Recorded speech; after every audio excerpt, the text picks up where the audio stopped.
first That's one. all right. Okay. Okay.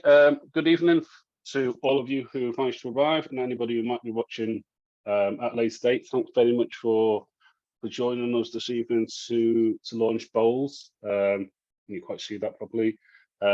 Bowls. If you've been following me and our Twitter accounts or anything to do with the Broken Spine for the last couple of years, you will have been aware that it has been a long and arduous process to get to the point that we're at right now. And I can't thank Matthew enough for giving me the impetus to get it completed and get it finished.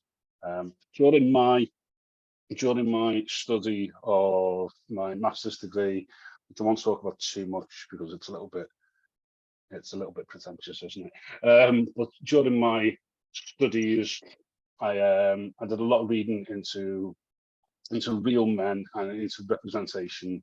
I have 3 children at home, all of whom are neurodivergent, 2 of whom are part of the LGBTQ community, and I have always held quite a strong interest in lad literature or lad lit, people like Nick Hornby and others besides. So I've sort of been drawn to that part of literature, and then once the study started happening, and I was already an active writer at this point, so I thought it'd be a fantastic topic to try and document in some way and to get as many voices to talk about all those different images of masculinity that exist, whether they come from a queer place or whether they come from a straight cis place, a white place, or outside that, whether it's even a male experience of masculinity. I think it's quite an important and interesting topic and prompt for creative writing, something that we needed to document. And what is good news is that I've spoken to my alma mater today, and they're interested too. They would like to sort of talk about it. So hopefully in the coming weeks, it will be part of a forthcoming newsletter where they would like to interview me and give us a little bit of side space, which is a wonderful thing. So thank you all for being part of that first and foremost, and secondly, helping me bring it to the place where it is today. We're all here to talk or listen, sorry, and hear some poetry. And I think I said I was going to start with David. So if David, you're prepared, sorry for cutting you off slightly before, if you're prepared now to read, that's my rambling done. I'm just going to hand over to you for maybe 2 or 3 poems. Are we happy? Yeah, I'm happy. I have an extra poem for bonus later if we need it. I'm going to start with, I'm quite old now, and I have 2 daughters. The oldest daughter is 40 and has 4 kids, and the youngest daughter is in the LGBT community and is 19. Yeah, and so I've done quite a lot of thinking about masculinity. I was at a grammar school, but it was a grammar school that had, in the 60s and 70s, that had pretensions to be a public school, even though it wasn't a public school. That'll be anyway. So I'm going to do 3 poems. The first one is part of a 3-part poem, which is called "Be Gentle With Me," and it goes like this. I uncurl with you, learn to listen, and learn to stretch out my life, like the silver thread pulled from the sky, unraveling the horizon. For we talk, when I stroke your hair, and you push my nose and say, "Bing bong, anybody at home?" But I know you are joking, because we talk in cars, cafes, in bedrooms, by fires, sat at the base of trees, on beaches where we bury our legs and watch for eagles, on castle walls, the back seats of cars, and over telephone. For we are warmed in it, melted then solidified, as is wax or chocolate or rock, readied, made. And this next, thank you. This next one is called, who are you looking at? And it comes with a content warning, of course. bullying, etc. DV and all that. So, who are you looking at? I brought violence home from school. I found it in the cloakrooms during break, the ambush, the dead leg, the Chinese burn, the withered look of children growing hard, practicing what they picked up from fathers, adding twists of their own. Their chests and stomachs knotted tight with fear, running to earth as they were beating me. And that was what I hated most, the dreams of killing them, the moments of haze, the moments of rage, the moments of passing it on, chasing my sister, pulling her hair, punching, twisting her arms until I cried and cared. I am older now. I marshal myself better. My sister's married and moved away. We talk a lot on the phone. I've never hit my second wife.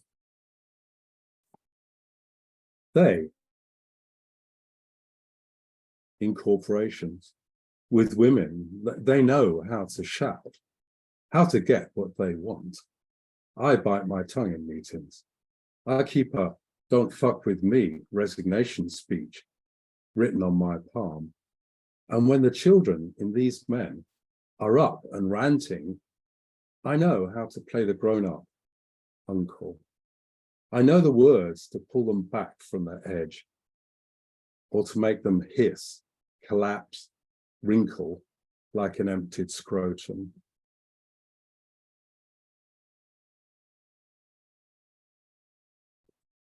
And thank you very much. Now I'm going to read the poem that is in the anthology, which I haven't ordered yet because my credit card is lost. And anyway, but from what I've seen, it's a really excellent looking thing. And I loved when I saw the call for poems, I thought, oh yes, this is me. So this is called those other poems are a little bit older, and I probably have to remind people that the eye of the poem isn't always the eye of the author. But this is more the eye of me, I think, and it's a more recent poem. I'm proud of all the dreams I never had, all of them, and all the roles I haven't played. Vengeful ghost, fool, saturnine wizard, a street fighting man, a wolf in New York, the bright star, eyes squinted at the sun, a poncho over my gun, or sliding whiskey along the bar to roast the absent me. For my children, living by the railway station, or off to the park with Nanny for a day, flying kites. So I have been away while you were growing, but it gave us a life, food, memories, and tracks up the hill, out of breath, dragging our sleds like Scott. And we stopped on a round, treeless top to breathe.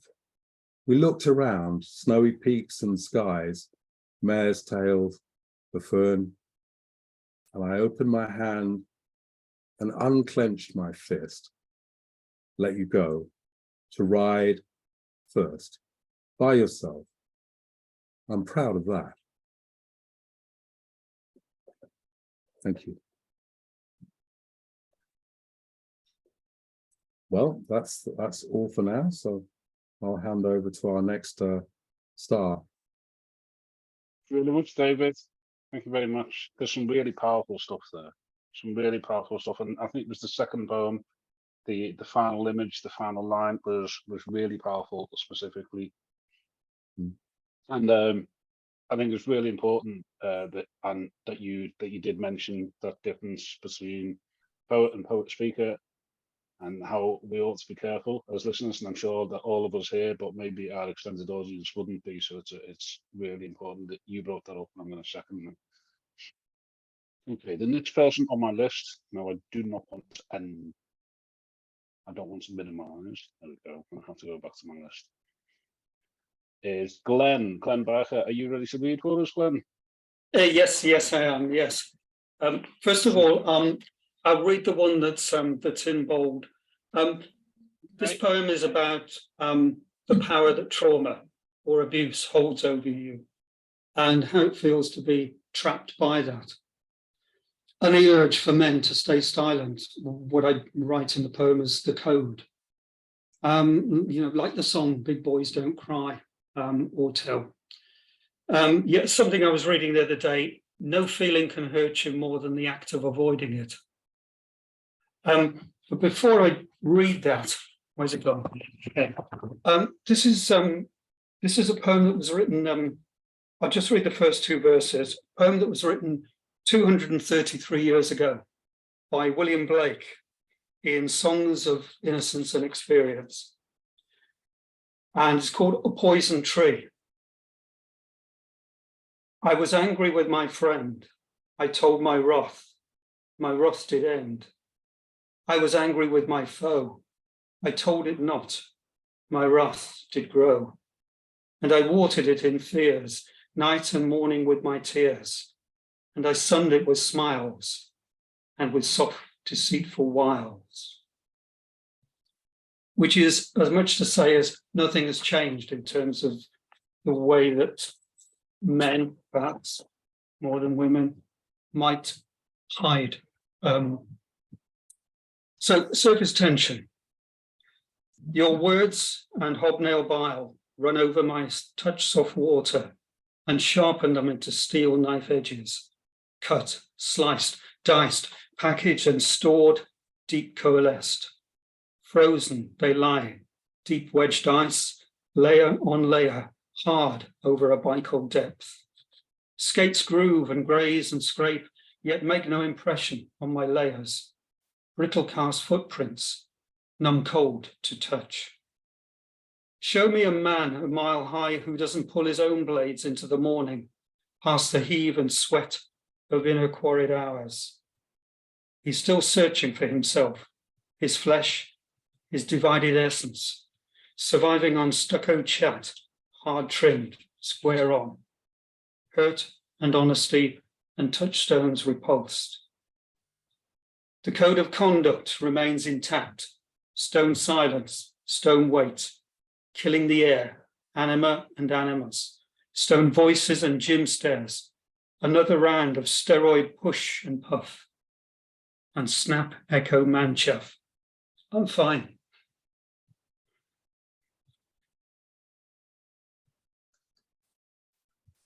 And how much time have I got left? Am I all right? Yeah. All right. This second one, it comes from Bare Bones.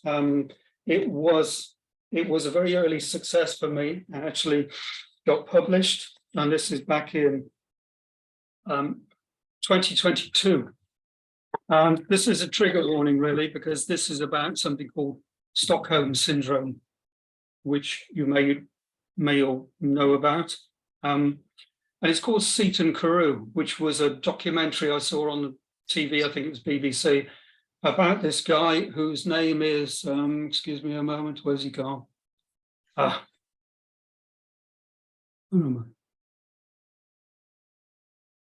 John Darwin. He was a canoeist who made himself disappear. It's called Seaton Carew. Seaton Carew, or much further inland, the game is the same.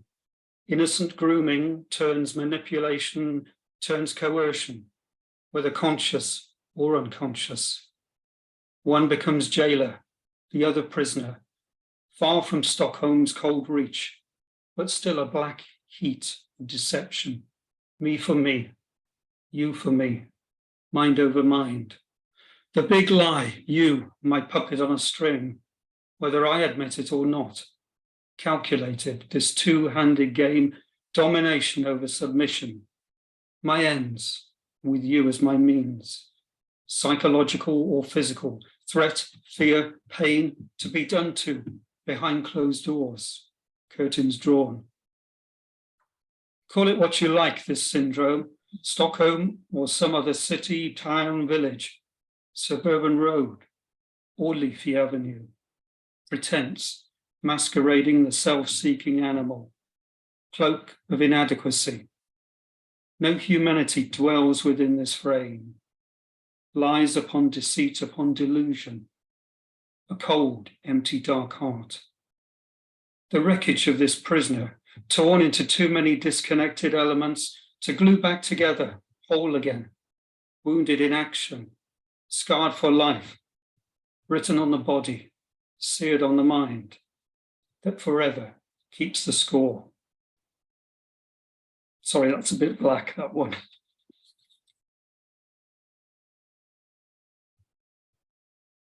And finally, I don't know whether it's on a lighter note, and here's a trigger warning again. It's another masculinity poem, and I had testicular cancer a couple of years ago, and one way I got out of this was to write about it. This was very early days, and I was still writing Shakespearean sonnets, and this was the first one I wrote, called "A Kick in the Balls," and it's called "The Noose." So mind the language, please.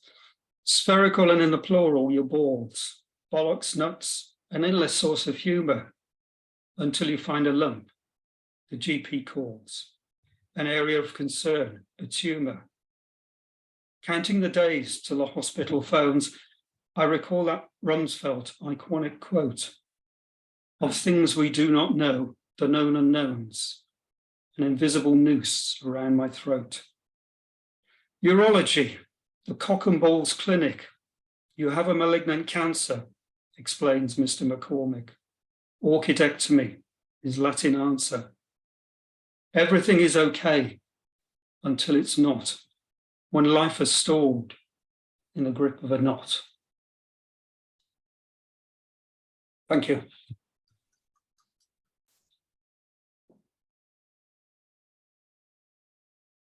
Fabulous work, Glenn. Thank you very much.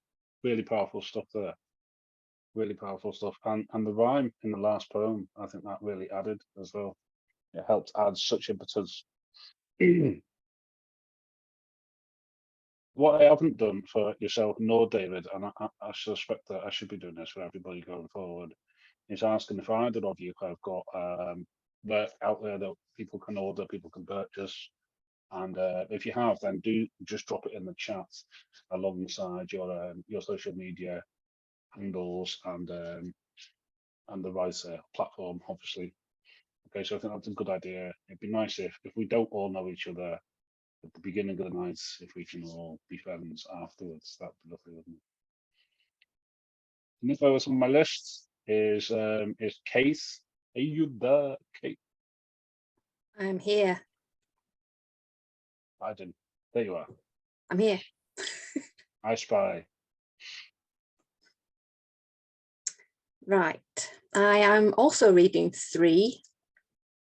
And I'm going to start with what was in the Bold collection. And this is a poem called When His Voice Carries. When his voice carries, nothing else is. You wait for the sound in your space, anticipating his bell to chime the quarters. His words impatient until the hours are wrung out and the minutes are wrung out and out and out. Then stop.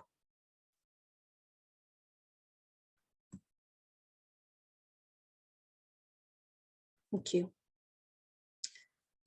Now, this next poem is one I've written recently, and it was inspired by a poem that was shared on Twitter by someone who is in the room, so I'm not going to embarrass them to say who it was. And it's also inspired by a Methodist organisation called Dignity and Worth, which promotes the full dignity and worth of every person, whatever their sexuality or gender identity. And this poem is called Renegade. He was with others. The chips of stone, the snakes, the bruised fruit, the charcoaled unclean, pocked unpure, the hissed unloved. The zealot kicks, spits. Tables overturn like waves, scattering coins and shells and fish. the gathering birds wait or wade or strike, talons woken. There is a light of honeyed love, of universe love expanding, weaving to clothe them all, the velvet of dignity, the silk of worth.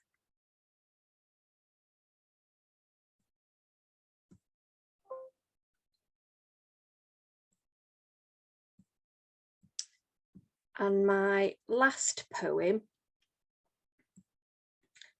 is one I wrote in 2016, but it still seems very relevant. It was when I was in America as the presidential election vote was declared. And what I experienced then actually seems quite current today, and it's called Witnessing.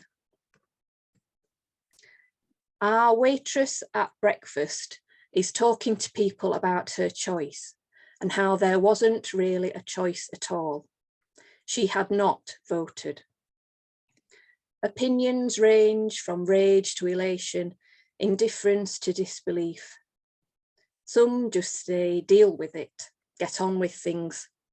Others mobilise, wounded but not broken. The protests begin.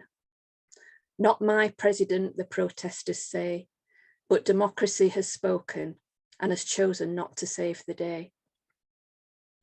There is a line stretching along Las Vegas Boulevard on Saturday night. A crowd is snaking down from casino to casino, waving signs, heading for the Trump Hotel.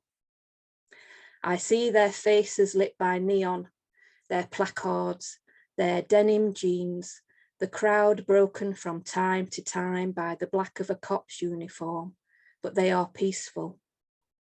I only hear the sound of passing cars. Later, the crowd has heated exchanges and there are arrests, so they say. I was not there. Thank you. Thank you very much, Kate. Like I've just said there, that democracy, the personification of democracy, that's such a clever idea. Beautiful poems, beautiful reading. Thank you very much for coming. Don't forget, Kate, if you've got any projects that you're working on at the moment, please do share them. Share your socials with us so we can make sure that we are following you. The next poet that I have on my list is Devon. Has Devon arrived with us this evening? No. I think he cancelled Alan earlier, didn't he? Didn't Is he that cancel right? earlier on WhatsApp? I think so, yeah. Yeah. Quite possibly. Okay, in which case that we might have room to move somebody forward. Have we got anybody else who might not be able to stay the distance who I might bring forward? Do you want to just let me know if that's the case? It's Helen, isn't it? Helen needs to go soon, doesn't she? Helen is next on the list.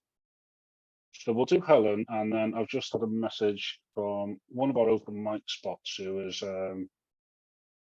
so if that's okay, we'll bring one of our open mic spots forward, just because I know that there is another gap.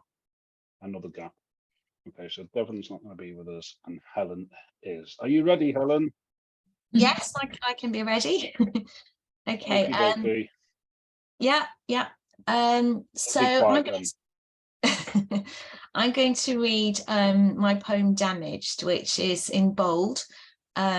And like so many poems, there's a surface meaning and there's an underlying meaning, and take from it what you will. So this is called Damaged. Papa chose his peach with care, ran his thumb over the pile of its cheek, cupped its weight, bounced it like a baby, caged it in his strong fingers and teased its give. Then he would break its flesh, and as its crumpled guts spilled sweet damage, it cried sticky tears. Okay, I've picked out a couple of other poems. Thank you. I seem to have lots of poems about, I suppose, people in general. So I've picked out a couple more that deal with masculinity in some way. So this next poem is called Brilliance. It was written about a real person. This time we're talking about a child, a male child, who grew up to be a very interesting man, despite being different. It's called Brilliance. 4 circles of sun before he spoke. What is light?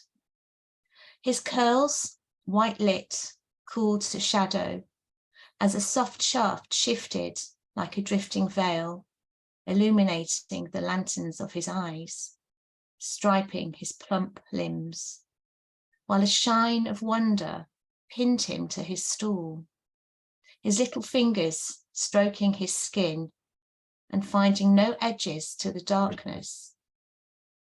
His socked foot brushed the glissade of bright slices as they skated silently across the polished floor, having slipped through the blinds like a letter from heaven, shivering stars on the crystal and winking from the walls. I pointed to the sky, to the hot ball of fire, but he knew this and more.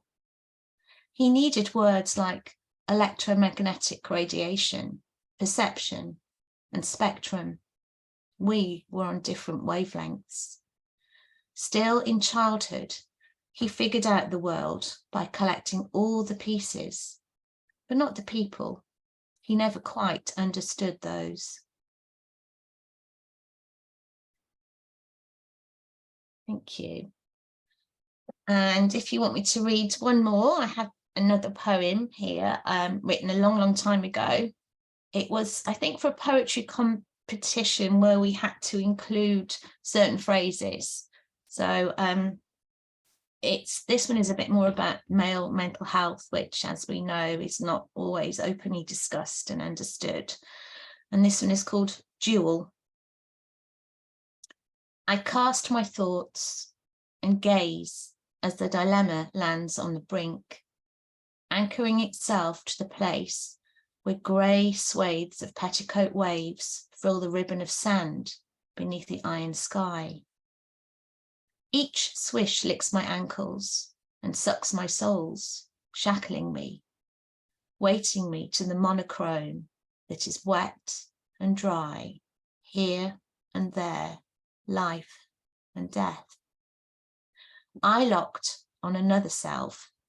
I feel the slow creep of cold as I plunge into the colourless silence of tarnished silver.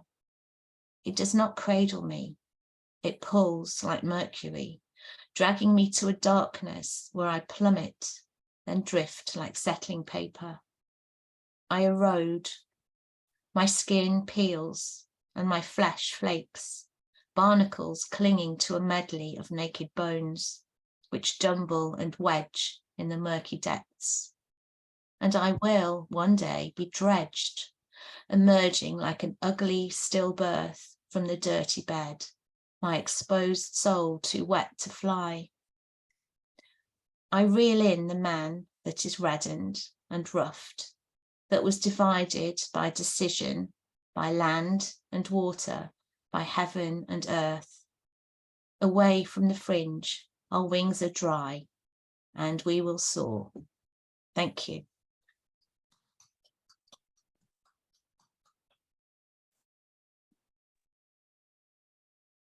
There's a line in that final poem that you've just read, Helen, that both Matthew, I think it was, and I picked up on immediately.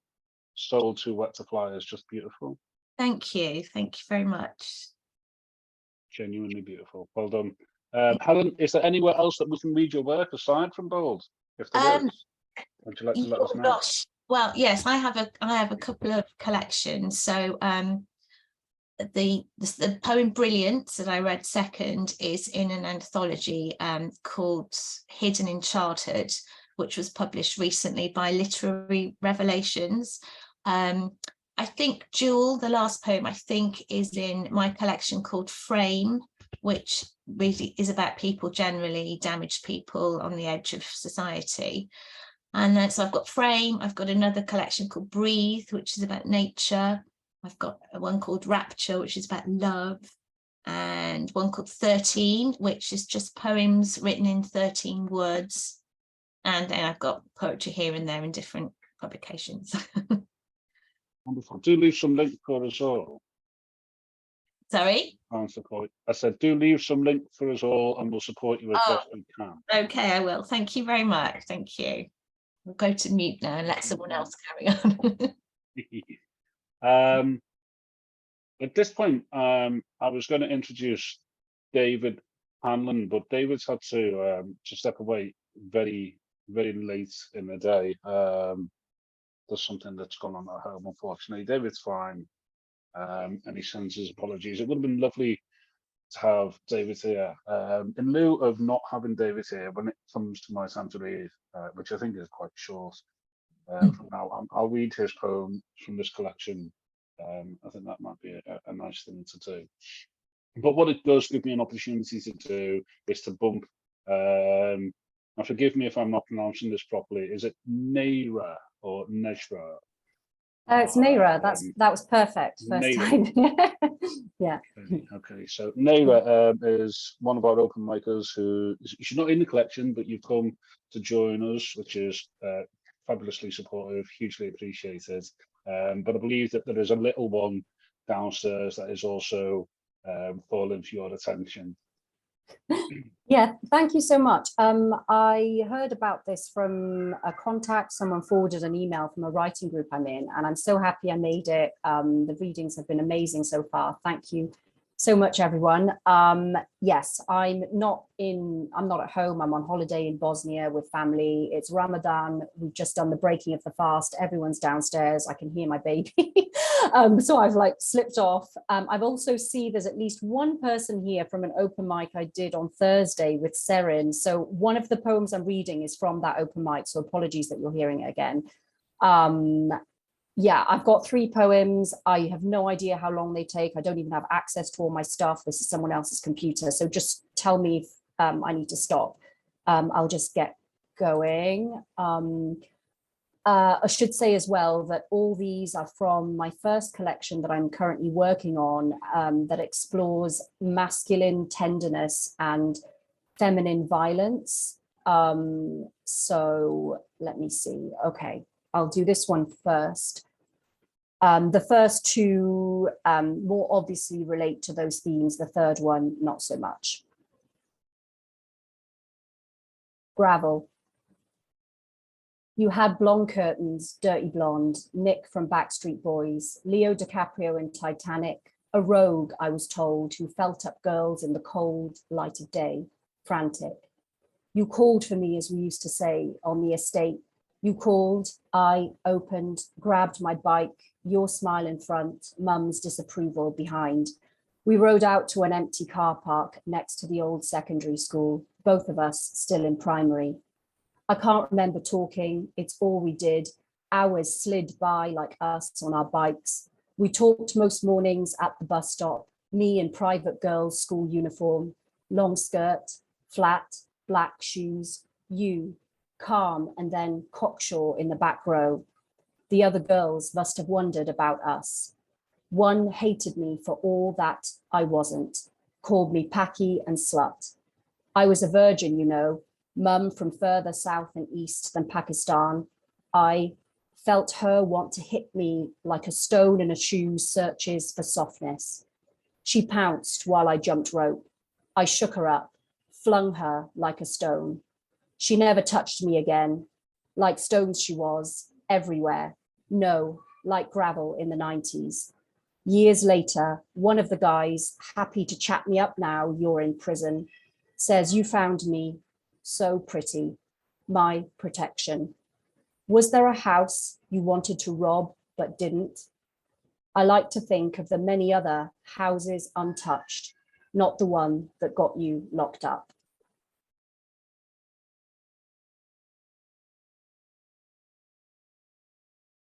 Okay.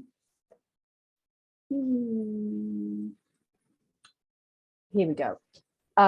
This one I have never read aloud before, and it involves some music lyrics, which I'm now debating if I should sing or speak. They're from ABBA's Dancing Queen, so I'll say that right off.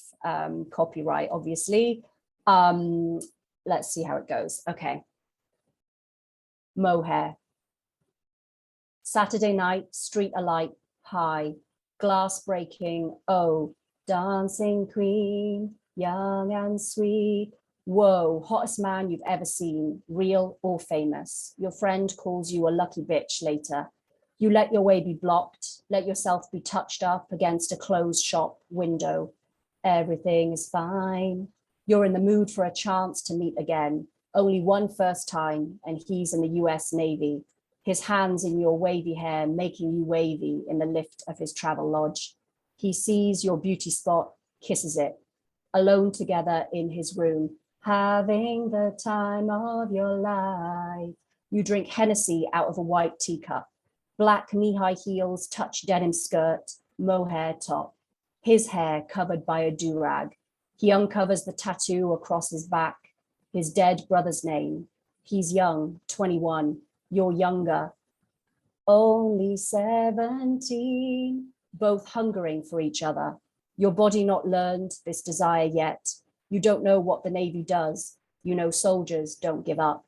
He gives up, stops, looks, listen, don't want to be the one to hurt you.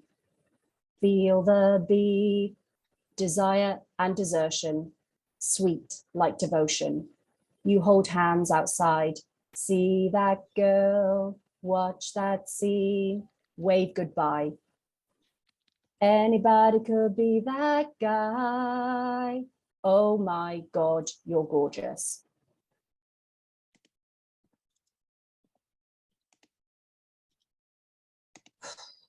Oof, okay, that was a bit stressful. Right, let's go to the third one. Do I have time for a third one? Right. When I read some poets, it's like the day we left El Calafate, stood before the great glacier, crumbling chunks big as houses, a solid fact, from a distance felt in our bodies like an earthquake in a faraway country. We could hear the glacier's seasonal meltdown, gunfire dissonant with the sight of falling ice, lightning and thunder, thunder first. We were in rapture, a thirst for beauty and devastation all at once. The guide tells us the glacier is in stasis, not the reason for rising sea levels. We were not before a dying being. Why were we crying? Summer in the southern hemisphere, blooming, the berry that gave this town its name.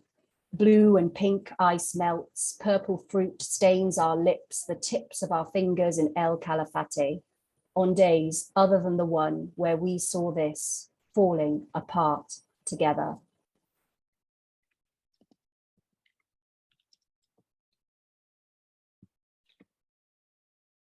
I have one more short one or I can stop, totally up to you.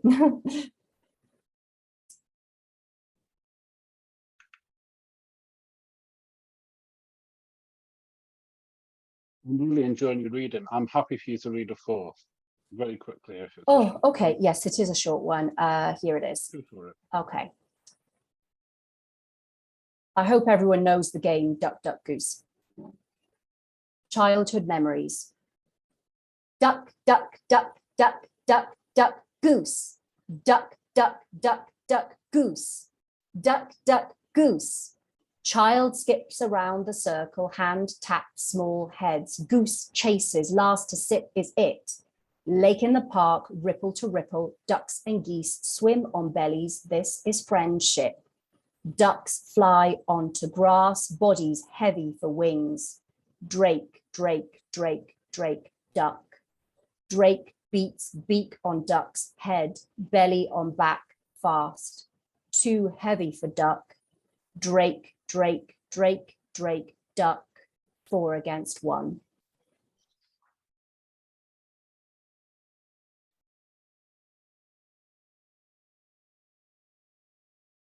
That one was a bit darker. I enjoyed that one. I don't know the game. I'm going to go and look it up. Thank you very much for coming. It's always nice to see and meet new poets, either poets that are published and meeting for the first time, or people like yourself who I've previously encountered, and I always feel really fortunate.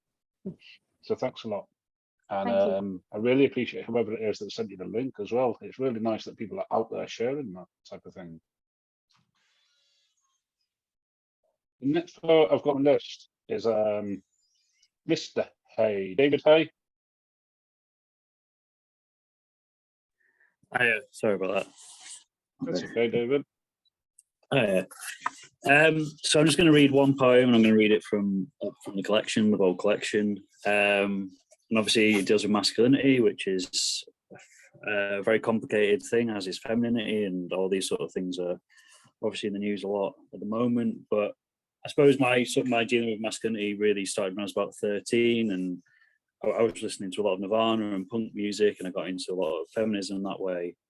And I remember, I was in all the sports teams and all that sort of stuff. And then I remember reaching year 10 and just quitting them all and just having enough of a lot of the toxic stuff that was there.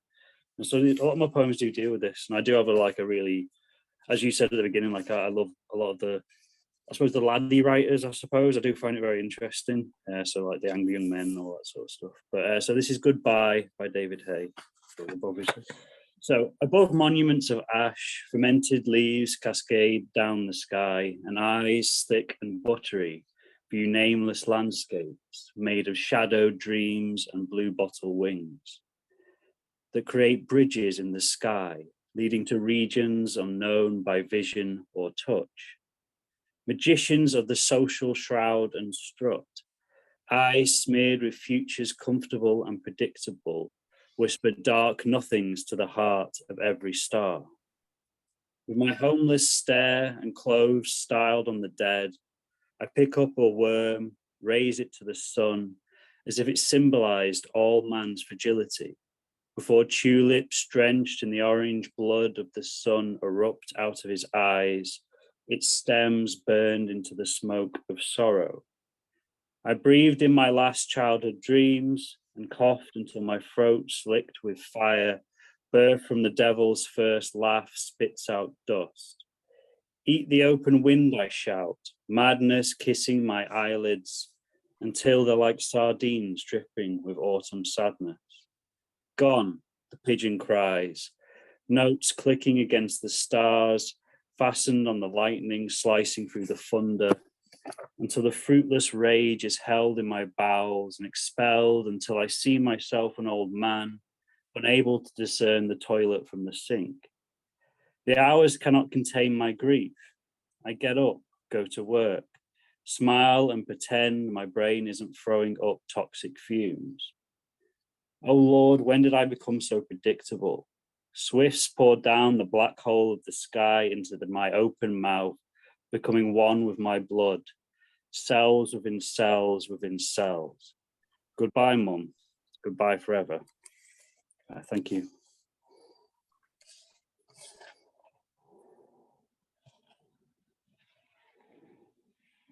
David, thank you very much. I don't really know what to say about that. It was beautiful, genuinely. Love the poem. The delivery is fantastic. And I feel like there's a sort of a kinship between your story to my own as well. Of being that young man, I can remember being him too. Excellent work. You haven't got anything else to read? What, not now? Not at all?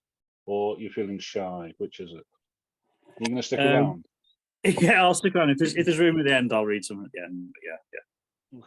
I'm sure we'll find space for you again. If nobody minds, I'm going to read a couple. I've already mentioned that David can't be here tonight. That was a late one, so I think it's important that I read David's poem. But I'm also going to read Casey's poem as well, because Casey can't be with us tonight. That's quite a long poem. And I'll leave mine maybe until the end. And I'd also like to read a mate of mine, Ben, who I trained to teach with Ben, and it's the first poem that he's ever had published in any publication anywhere. And he's the gent who was hoping to sort of get us live on Twitch tonight, but he's unavailable as aforementioned. So I think it's important that I read those three, and then maybe if we all stick around at the end, you can listen to me go on about my own poem. Okay, but I think it's important as an editor that I sort of lift the people around me. I've never read any of these lows, never. So you're going to hear it for the first time, same time as me. Okay. So this is Man's Strength by David. If you've got the collection in front of you, it's on page 15. David Hanlon. I'd never thought of myself as manly until I started lifting weights recently. Is that how it works? An action, and then the thought follows. Masculinity always eluded me, an escaped convict, me, the high security prison, constructed by a construct emaciated to a polarity defined by a quality I wasn't meant to be. My walls gesticulated too much, weren't strong enough to dampen my effeminate tones. Now, people tell me that I'm not ham, but whenever I hear my voice, I still worry that I'm detectable. Kiwi skin boys spat batty boy, queer, gay boy. Did it make them feel stronger, more manly, less human? I know now how that strength is. Holding one's breath underwater with no way to reach the surface. I know now that the real strength is knowing our hearts, our flowers, and loving the bloom and withering. Thank you.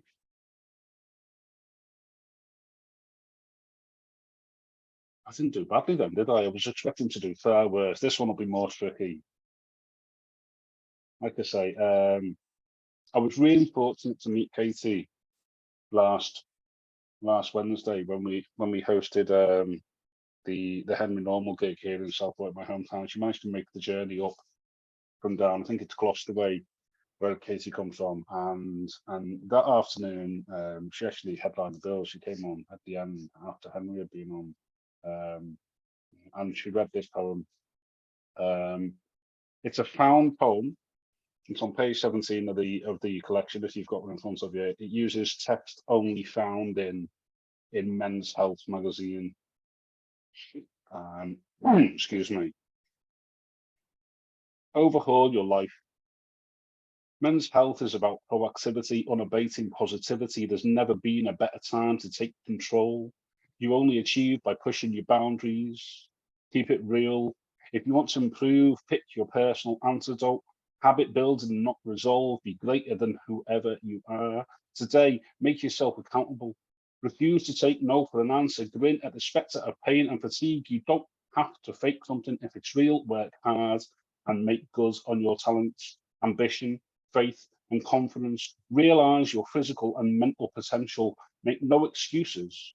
You're crispy around the edges. Do the reps. Pain cave warriors, get your steps and reps till you die and build up, shred down. Your body is a dynamic organism. You'll have to push yourself harder than you might think. Health and fitness are for life. Don't skip leg day. Squat constantly. A spot of powerlifting. You must finish all the work. The man maker rocks your body, dial up the endurance, keep your form decent, get ready to start shredding. This one's gonna take grit. Brace your core. Avoid hitting failure. Repeat until you finally get stuck. Lengthen your stride. Gas out. Discipline. Most people thought it was impossible. Repeating, an endless homage. Every man wants to be bigger than Dad. He embraces his greatness. Unapologetic about who he is, won't stop until he's carved 8-pack abs. His size can make him a target. He fights to gain the advantage. He continues to rely on certain affirmations. He looks for lessons. He's far more than the sum of his trauma. The ease he enjoyed has been hard earned.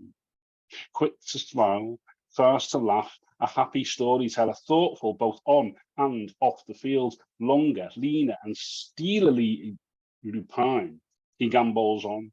His stomach doesn't hang over his belt. His workouts have turned into his therapy. He is often pulled over, striking his gloved fists into mitts. His tattooed arms ripple. His shoulders stretch his hoodie. He'll reward himself with a salad. Extract fact from fads. The beautiful people are everywhere. A study of Navy SEALs, long periods of work, impede focus and accuracy, high performance, display, greater consistency. Losing ruins everything. Repetitive work is the price of success. Gravity is a fickle friend, a safety net full of holes. Hardy people plunge into icy waters. Your commute predicts your day. Yeast thrives on moisture. Happy things make you happy. There are no magic bullets for mental health. Masculinity is power. Evening Wood is not really a thing. There is no one way to lead. The body curbs the sex drive in times of stress. Sperm counts have been plummeting for decades. Testosterone can be easily purchased online. The eccentric muscle is underutilized. Men's health problems are ignored by the mainstream media. A reusable straw spares your teeth. You can never win everyone's love. Take inventory. Athletically inclined but chubby. Underfed and agitated, 17 years left on the mortgage, a triple shot and an Americano, a 3-column system, a morning squat session, a metabolic advantage, rolling news with financial reports, a cleansing of the body and soul, swingers club membership, a set of baby love handles, the sex drive of a week-old banana, organic heirloom variety, elastomer, guided to create a realistic ride, a new kind of supplement, a tennis match against your best frenemy, the home office, the humble press-up, the after-work rush hour, the throes of middle age, a seductive allure, existential millennial angst, drip feed ingredients to testosterone levels of an 80-year-old man, torque effectiveness and lateral force, mind, body traumas and weight gain, a crucible for transformation, monolithic, oppressive, everything, every defeat hurts. Don't quit. Collision is part of the sport. Work has been overwhelming lately. Drown. Post-shift adrenaline with Jameson and Guinness. Move in tandem with your body. Channeling your inner monk. In a rush to get your fix, dial down the intensity. Commit to meaningful breaks. Drill down or find your patterns. Gain mastery. Stick to what you know. Quality of esteem. Spit out the lines. This is falling with style. You have to get on with it. Protecting endurance and vitality. There are alternative ways to think and feel. Talk to someone. Teach someone to play drums. Find a mentor. Don't ask for whom the bell tolls. You can only control what you can control. Talk to a doctor. Watch your numbers. Disarm people with a joke and smile. Serve with grappler. Tell me what depression feels like. Push back up explosively. Return under control. Quite tough being a guy sometimes, isn't it? I think that poem is electrifying, to be perfectly honest, and it really captures everything that we wanted to capture in bold. I know I've spent a long time talking. I'm going to read this very quick one by Ben. So, like I say, can't be any gutted, to be honest. This is called 9 p.m.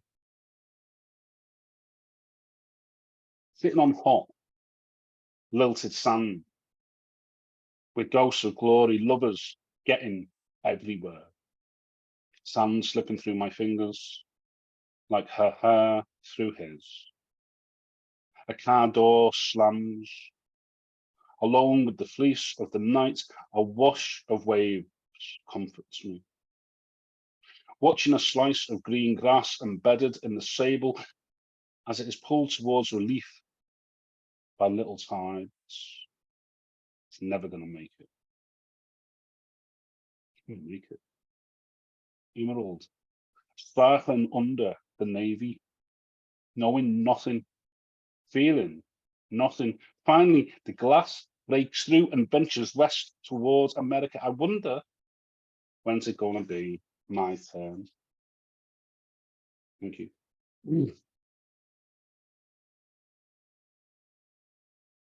Hope you enjoyed those. I really enjoyed reading them. I might make them part of my normal set. Is it okay for poets to do cover versions? Is that a thing? Bands do it all the time. I'm making it okay. It's the norm now. At this point, I was going to say we can break for a couple of minutes. We've done an hour. Is everybody okay, or are we just going to carry on? There's at least 2 thumbs up I've seen. You want time, Leslie? Yeah, okay, then shall we say 5 minutes? Yeah, okay, wonderful.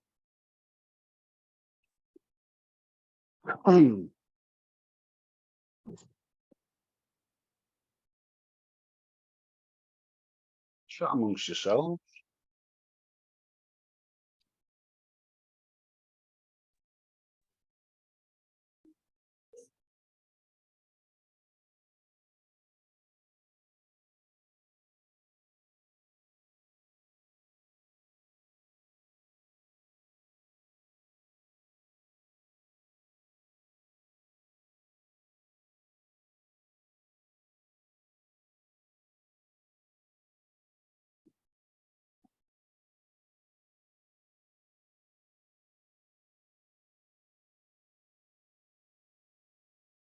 Okay, and I'm just going to hand over to Damien, Mr. Postorino, who I don't think I've met before, and it's going to be wonderful just to listen to you read.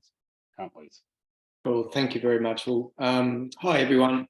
Firstly, well done to everyone who's read so far. Really enjoyed everyone's poem so far. My first poem that I'm going to read is from Bold. It's called Listen to the Grasshopper. And it's just, I guess, about being noticed. I tried to walk on water for you. My feet made star-shaped ripples as I started to sink. But you spent the entire time smirking and scrolling on your phone. You didn't even raise your head when I stopped my heart beating to create some suspense like an orchestra. My only attention was a grasshopper on a single green blade, rubbing his legs together in anticipation, but his love song was for another. Ants communicate via pheromones. You can eliminate their chemicals by spraying soapy water on them. Maybe I should scrub my skin with this homemade solution so any unsent signals are permanently erased.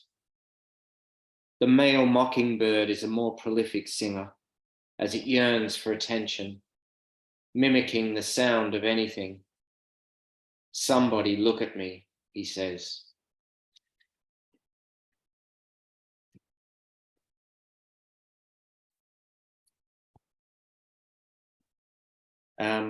This next poem is from my first collection, which is called Show Me the Way into Exile, which came out in January. And it's called Take a Ride on a Suburban Slide. I like writing poems about suburbia. At night, I hold a pillow in my arms that doesn't dance or dream. Voices used to scream to remind me of my place, hidden away under this duvet. Houses shift foundations. Creaking timber plays its out-of-tune melody. Old lonely men sing similar songs, drowning in moans and melancholy. Lyrics tainted with whiskey, choruses of bile. Neighbors laugh at TV game shows. Doorbells ring. Suited young men selling God. Doors slam. Dogs howl for their masters. Porno mags hide in lofts under moth-eaten wedding suits. Family albums spit dust. Tattered life jackets from the boat that sank on a fishing trip just before he deserted your mother. I close my eyes and remember summer as a boy. That smell of freshly cut grass, lying on my back, listening to choirs of lawnmowers screaming to suburbia.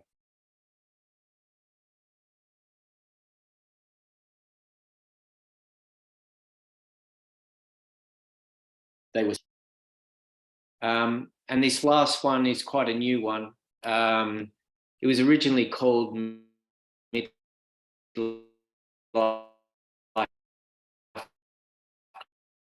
Crisis,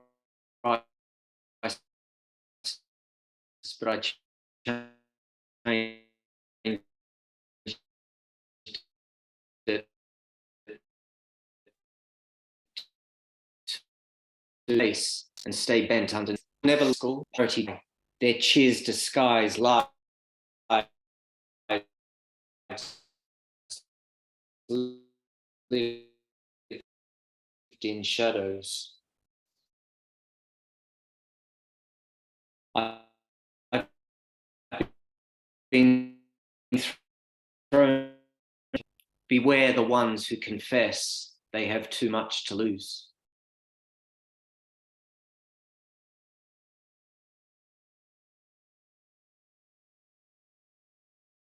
He's the special guest.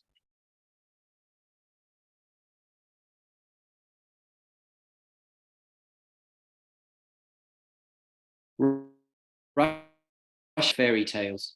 I prefer sand, watching sharks devour at dawn.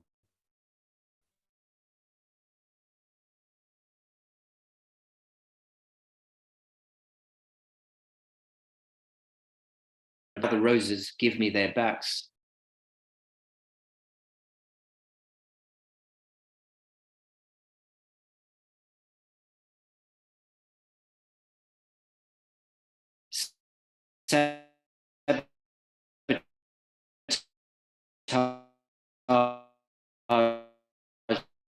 Is that voice to ignore.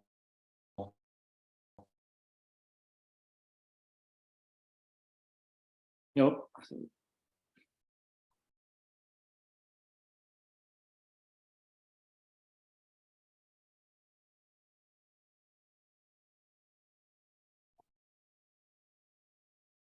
Okay, I've just read here in the chat that Alan's having tech issues. But Can I'm you sure hear me, we'll be guys? right back. Oh, yeah, we can hear you, Alan. We can't see you yet. Oh, there we are. Back now. Genuinely sorry there. I missed that entire performance. So, well, the second half of it certainly, but it appears to have been well received. Okay, for the interim, things appear to be running smoothly. You're all sort of moving in your little boxes like the Brady Bunch, whereas before you sort of stopped. And Damien's voice became very robotic. I've got Barney lined up to read next. Are you happy to take over, Barney? It might be that I have to switch devices at some point. After Barney, it would be Mark Ward if he's in the room, and then Lee Potts. We all happy with that? Yep.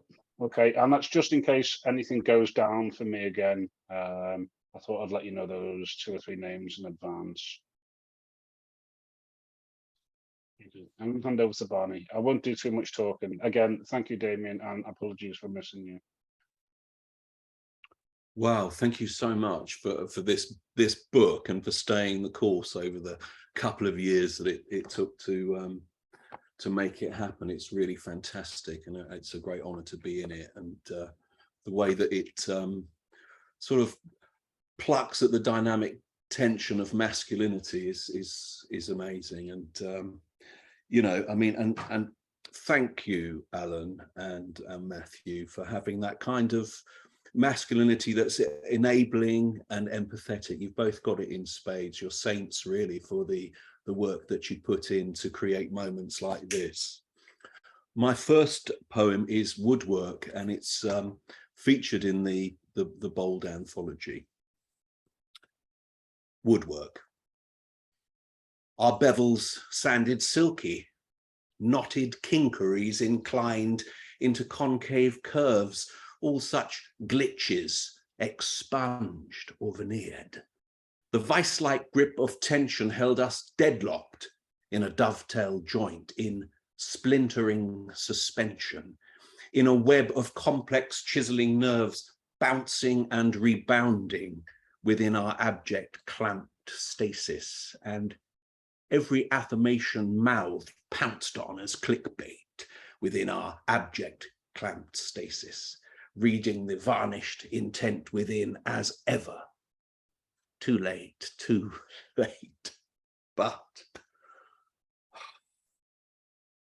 the smooth artisan beauty of a man and his mate in symmetrical sympathy, in mortis and tenon fixity of mutual conjoinery, we nudged in jilty niggles past the chocking blunt blades of cack-handed hams and held fast as our lives planed against the grain, our kisses in the sawdust.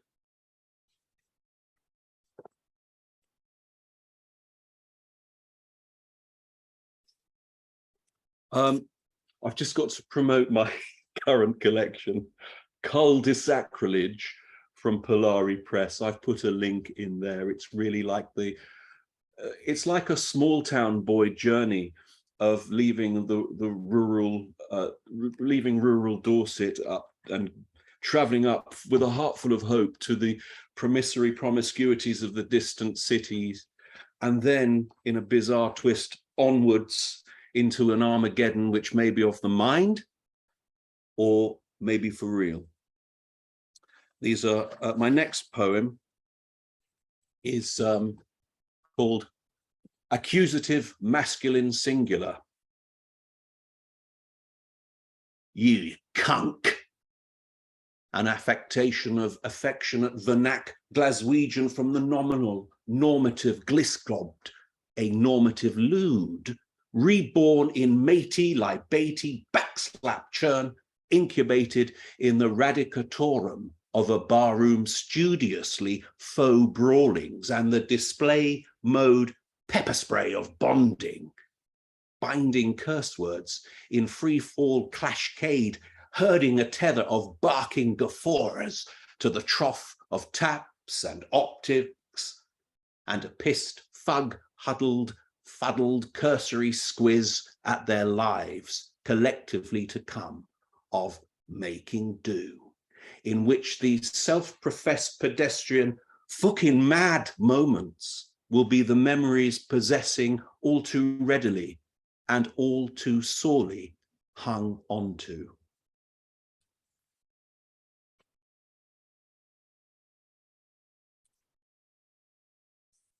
My final poem tonight is called Parting. We trade in assertions. It passes as conversation. Grief underscores our plaintive disconnect.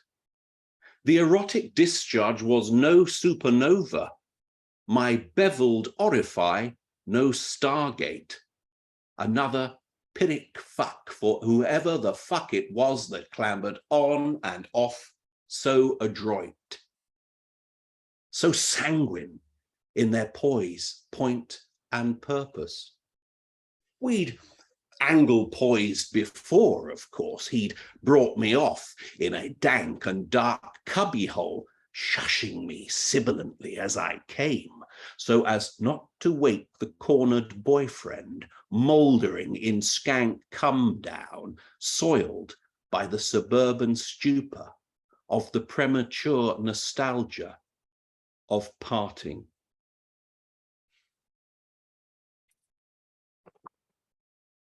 Thank you. Well done. A new biggest fan has announced himself in the chat that you've made quite an impression, Barney. It was a fabulous performance. Excellent work. Where was that book from again? Do you mind? Sorry. The books come out with Polari Press. Press. So it's just you can see more about it. It's just polari.press is their website, and they're a kind of a new press. As with so many people, you know, it's just like it's like a one-man band, and you just try and you just hope that when you're published that you ain't going to lose them a shed load of money. Do you know what I mean? So bless Peter at Polari for picking that up. I'm sure that you'll do good things, or continue to do good things, shall we say. Thanks very much for coming, and thanks very much for reading and submitting and continuing to support us. Well done. Mark Ward was the next person, but I don't think he's here, is he? So we're just going to move straight on to Lee, Mr. Potts. Hello, everyone. How are you today? Where are you reading from? I'm sorry. Where are you calling in from? Oh, just outside of Philadelphia in the States. Just outside of Philadelphia. Mm-hmm. It's amazing something, isn't it? It really is. I'm sorry, it's amazing what? The internet. Oh, yeah, I know. It really is When amazing. it works. When it works. But thank you very much for the opportunity, and thank you everybody who's read so far. The work has just been amazing, and also thank you for the collection itself. It really is an amazing book. I'm going to read 3 poems today. I'm going to start off with a poem from the collection, and given a bunch of things, a theme kind of developed as I was deciding what to read today. This poem is obviously about my father. He passed away in June of 2020. So while he was dying and after he passed away, he kept showing up in my work, and I wrote an awful lot about him. So I have a couple other poems as well where he's there. And it's funny, somebody had mentioned earlier about the difference between the I and the me.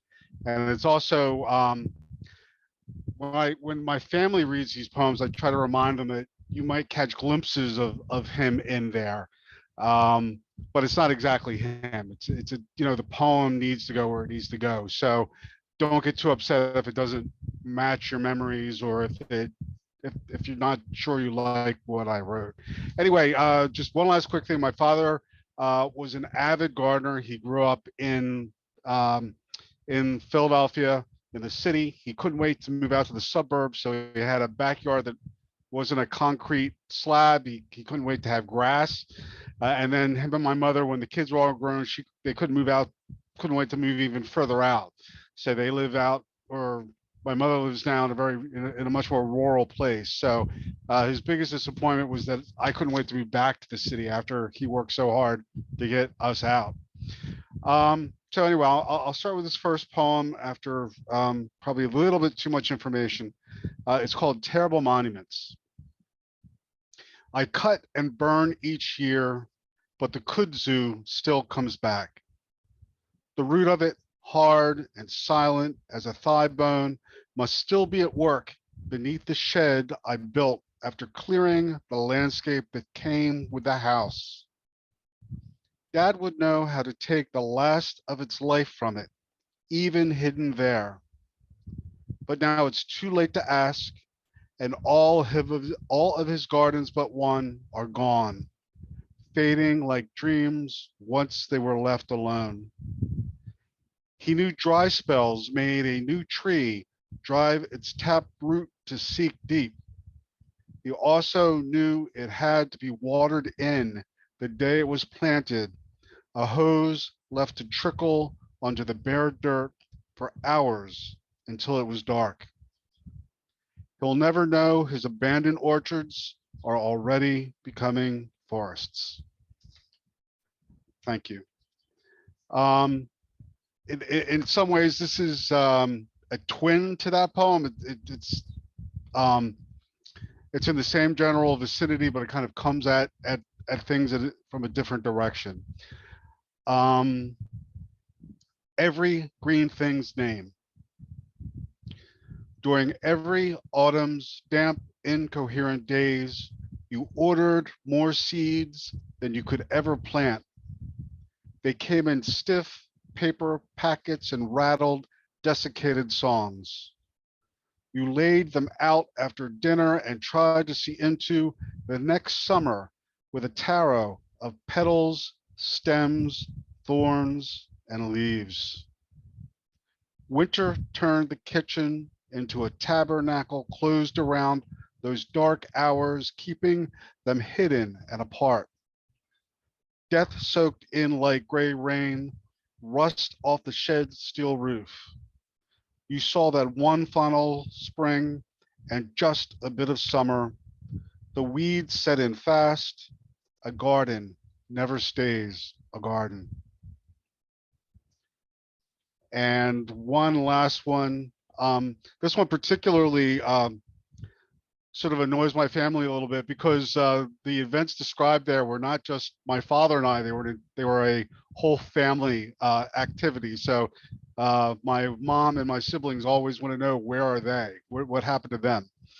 But this poem is called Restoration. Restoration. Back then, Dad bought ruined things at auction. Old solid oak under avocado semi-gloss or antiqued harvest gold. He broke the tables and chairs down, carefully drawing out pegs, turning screws, and tapping joints apart. I kicked the rotten apples to the corner of the yard so we could kneel in the shade to spread can after can of caustic stripping gel. The acid curdled and urged the paint to forget what it promised.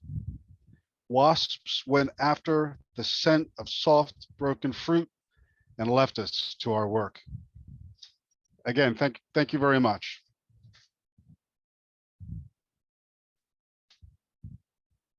Thank you.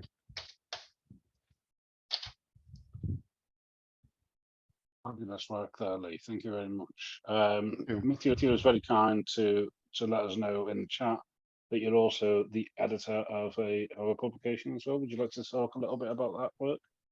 Yeah, I was going to ask if I could mention that. I'm sorry. This is your moment. I'll put a link in the chat. In February, I started a new journal called Stone Circle Review, and it seems to be going pretty well. You may have heard of it. I've been really probably flogging it a little bit too hard, but it seems to be going well. We put out a new poem every Saturday and every Sunday. And I tried to make a website that really forefronted the words more than anything else. So I tried to get rid of as much of the web things that are going on as possible. And it's been a lot of fun, and I've been very, very fortunate that I've had some really nice stuff come in. So I invite you to submit, and the guidelines are on the site, which are there. Wonderful. Thank you. Wonderful. The next reader that I have, I think, is Matt Gilbert. A lot like a sense of panic. Better unmute myself and put some reading glasses on then. Good evening, everyone. So I'm gonna do three. The third one will be the one that's in bold, and this is roughly in age order, not the age of the poems, but the kind of age that the situation's about. First one is kind of about school. It's not really, but it didn't happen at school. So I went to a school in Bristol that was pretty rough. So you had to spend most of the day kind of being a bit tense and not saying the wrong thing or looking overly intelligent or anything like that. And then you could kind of release yourself when you left school, when you got out of school. And I'd just walk home and my tie would be unloosed and I'd be, oh yeah, I'm free. But on this day, it wasn't such a release. So this one is called A Kick Out of Nowhere. I don't think there's a trigger warning in here, but there's a bit of violence and a bit of swearing. So hopefully post 8:30, that's okay. A kick out of nowhere. Twitchy 12, drifting back streets home from school. Blue, black, green, gold tie hung loose. Another boy jump cut in to steal my scene. 16 or so, but already wearing an old man's face. Sleek bomber jacket, Skin-tight jeans bleached a washed-out shade of what the fuck you staring at? Right toe cap zeroed in towards my groin, but missed its mark. He smirked off out of shot, triumphant anyway, before returning out of nowhere the other day. Foot zipping like a crash zoom through the memory of air, propelled by untold furies decades on. Me clueless still over what I'd done, except be there. I traced his ghost boot as it failed once more, resolving to delete the footage.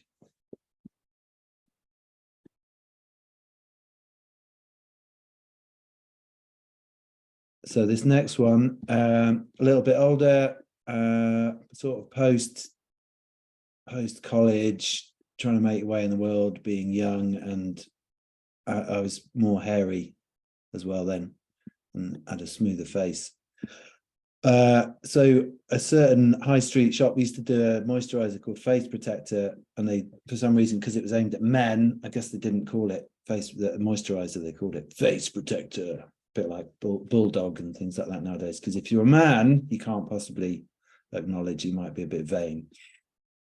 Face protector, they used to call it, as if not saying moisturizer might save a fragile man from the embarrassment of vanity. Branded stark in black and white, bold graphic strokes swirled around the name, suggestive the elixir inside. Not yet employed, I liked to own a hint of style, shored up tubes of comfort in rows next to the bathroom window, ready to be leisurely admired alongside my as yet unlined skin, before it emerged back into the world each morning. Now, every hurried mirror glimpse is filled with vapor trails, crisscross tails debossed on the grey sky of face. And I doubt that preparation ever really worked. But at the time, it felt like something.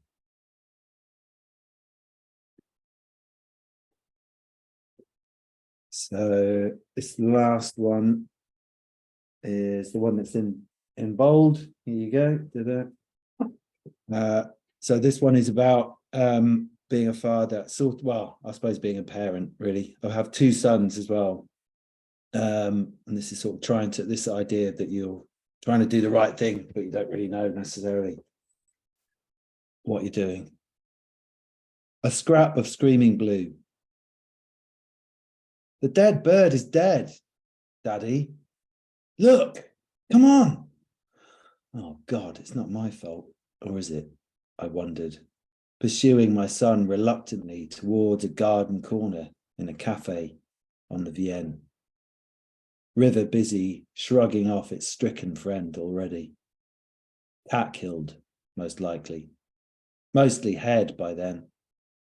Unbeaked, though with plumage enough left to reveal that once it had been kingfisher, or to compatriots, un martin pêcheur, a proper feathered French Republican. So, with pointless wineglass still in hand, I followed his gaze, concerned finger pointing at a tiny scrap of body. Do something eyes turned on me. Dad, savior. If only I could blow life back inside this broken creature. But I couldn't begin to even explain my failure, to even try. Ruffled his hair instead, sending awkward, telepathic, I'm sorry that it's dead, signals, thinking, I wish I could do more. I can't, before steering his small self away. Thank you.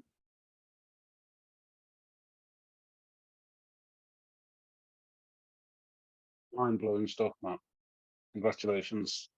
And it's nice to read about the work that you've got forthcoming. Matt must be very proud, and you sound like a very easy character to work with. There's a lot of good work there, isn't there? Something to really get your teeth into. Oh, I none of mean, those were I in don't the know. cup. Matt and I, I mean, you know, occasionally Matt has diva antics, and you know, he sort That of right. throws his glasses, he throws his glasses and his laptop. How dare you suggest I change my title? No, I am totally joking, because Matt is the easiest person ever. Matt never ever rolls over totally, but he's a gentle guy, but above everything, incredible writer. And Matt's book is going to be out in the next, I would say, 3 weeks, between 2 to 3 weeks. We've just got our finishing touches, and it is absolutely amazing. Excellent. Thank you, Matt. I don't know what to say after that, except, well, thanks. And I'll try my best to read everyone else's stuff as well. Cheers. I can hide on mute now. See you later.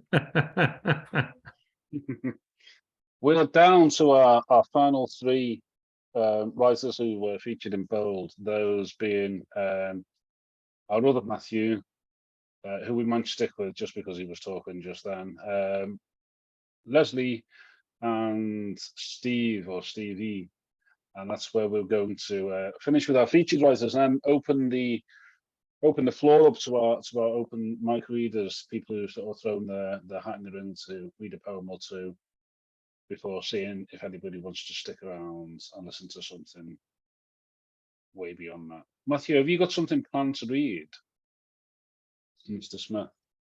Yes. Oh no. Yes. I'm not going to read the bold piece, simply because I can't. I find it too difficult. It's very personal. So because of that, I've tried to read it 3 times, but every time I read, I completely get choked. Like I physically get choked, because it's about my dad.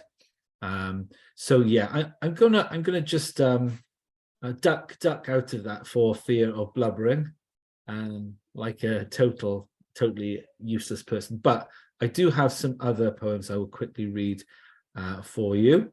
Yeah, I mean, my piece in bold probably should have a content warning, really. I mean, yeah. Anyway, okay, so I'm going to read something I've read. I wrote yesterday, and because of bold, I started to write loads and loads and loads of poems about masculinity. It's really got me thinking, and it's got me thinking back to childhood. So this poem is about how males are brought up inadvertently in a culture of violence. So this is called Picture of a Boy with White Blonde Hair, a living room in Wales, 1980s. I didn't know it was wrong. The glorification of man-machine, spikes of heroism, its brutality unreal, conditioning complete. Like He-Man dismounting the battle cat and invoking unbelievable powers. Supremacy, a unit, Aryan facsimile on an animated road before grotesque towers of Castle Grayskull. I didn't know it was wrong. I didn't know. Primal energy source, white hot conduction of power to smite a skeleton foe under a grey, godless rotoscope sky, and to thrill seek on that brown patterned settee or the floor with its litter of Lego. To jump like Spider-Man, just a kid, juvenile bloodlust, a devastation of stormtroopers and smoke, a cloaked Jedi with a green beam, and not guess that good has darkness, and mothers of foe weep too. My father is watching World at War, staccato marching, bodies, Belsen, Nuremberg. Holding a mitred ball, I cheered at David Platt's volley, gritted my jaw. Andrew Kembury took on the entire South African rugby team, throat thirst for a mass brawl, and ran my fingers over staple scrammed legs, wiped blood on toweling shorts stuck with burrs and thorns, and wrestler grappled my dog. Army grenades, army figures, army trucks, army guns, karate classes, war, war, until there is no escape. Okay, so that's the first one. The second one is simply about fatherhood and shows a far more tender side, hopefully, to being male. This is called Origin. You came into a sun world, coaxing palms, beating you from origin, beating a breath out of your stillness. A breaking cry cleared your darkness, and when I held you, I didn't know how I knew your pulse and every intelligence. We held the small, swaddled life by turns, life that was us, but not ours, a gift of paradise. You belong to the world, to rose-red rivers dipped by the sun, to the white path of light in darkest night, to frosts of fires beyond our dawn. And finally, this is simply called Daughters. Daughters.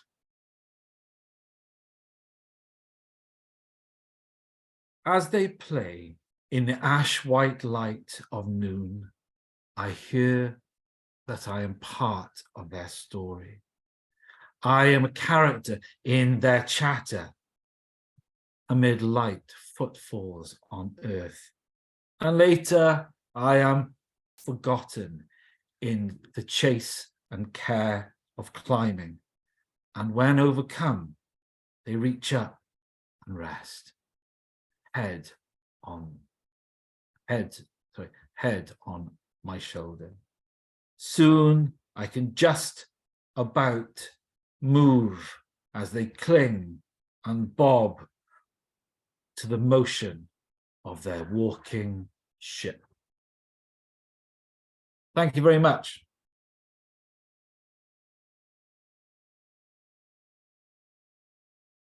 Cheers, Alan.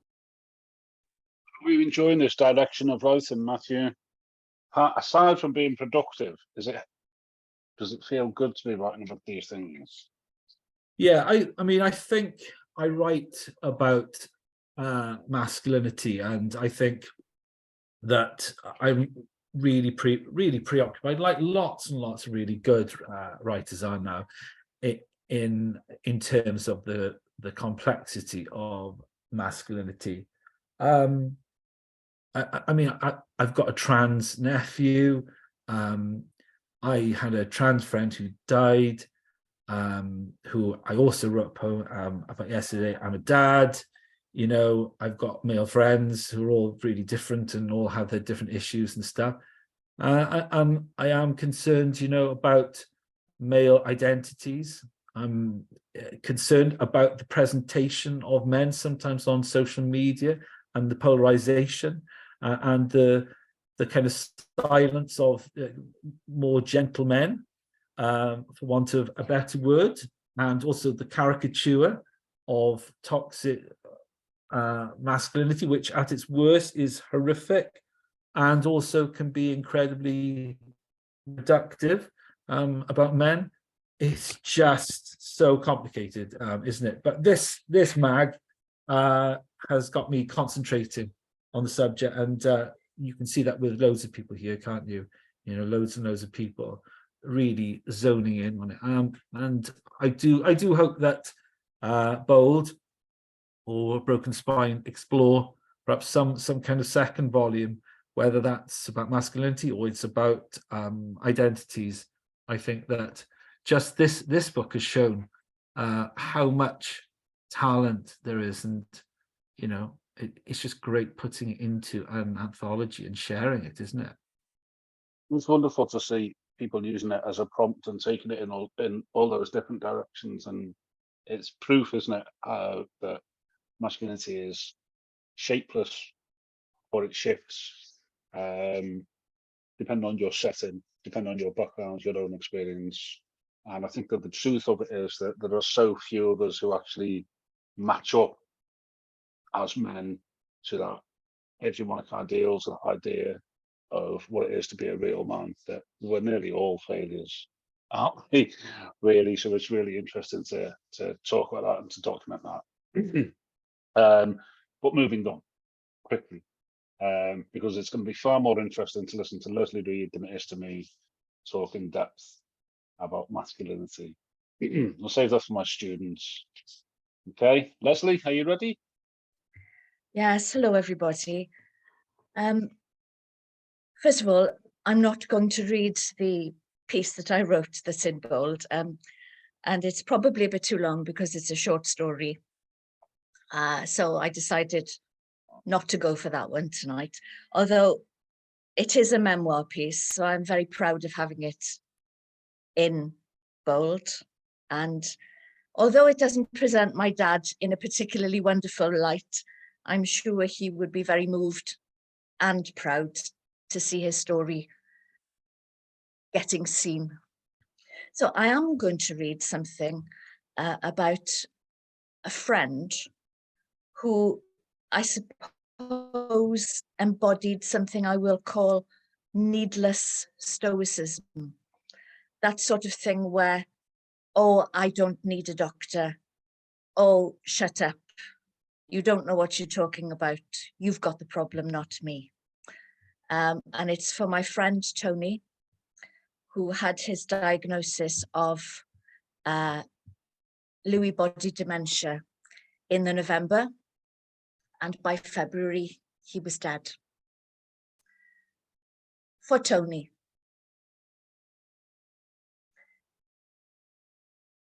In the middle of a conversation about constipation and the boiled egg sandwiches you eat for breakfast every day, yes, I know you do.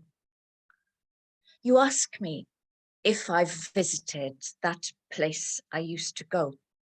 You know, Boy George. You're checking whether I have been outside, just not to visit you. As if I'm using lockdown as a con so that I don't come round. Why George? Boy George to Lloyd George to my gym. By the time I get to David Lloyd's, you're dead, but not yet buried. The foyer smells of coffee, martyred toast, and swimming pool chlorine. I am visiting Boy George, and you come too. Not here, but in a Cafe Nero where we used to go, my hair still redolent of swimming pool chlorine. I toast you in cortados and a buttered bun, and in all the background music, Boy George. I picture him in a conspicuous hat, woven kaftan, beaded hair. He sings and smiles and opens out his arms like drag queen Christ to steer me in.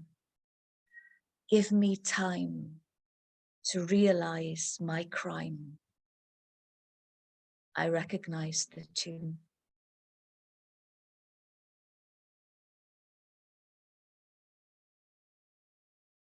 The next piece is a different slant on how males are traditionally viewed, and it's a bit more joyous. It's called Statistician, Morning After. He's ripping the heads off peonies, chucking their rags onto the compost with the slow worm babies. Google says slow worms bite each other's heads in tightening gapes, in rituals of reproduction. He picks wild strawberries, beating the bird to it, chanting their name like a mantra. Fragaria vesca, Fragaria vesca. His lacquered nails are black to the quick. Poppies could grow in that good dirt. He's doing a strange and bouncing boogie on the grass. White headphones, black DAB, right hand, green secateurs, sniffing Paloma Picasso lupins and marzipan clematis like coke. Off his head and sick with love.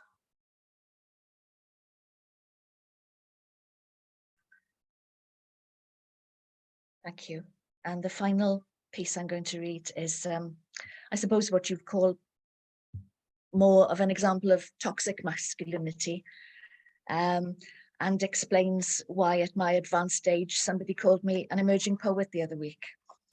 I suppose I should give a content warning as well. There is an F word in this, which I delight in saying. Pishin perfformiad, which is Welsh for performance piece. I don't like the way he's looking at you.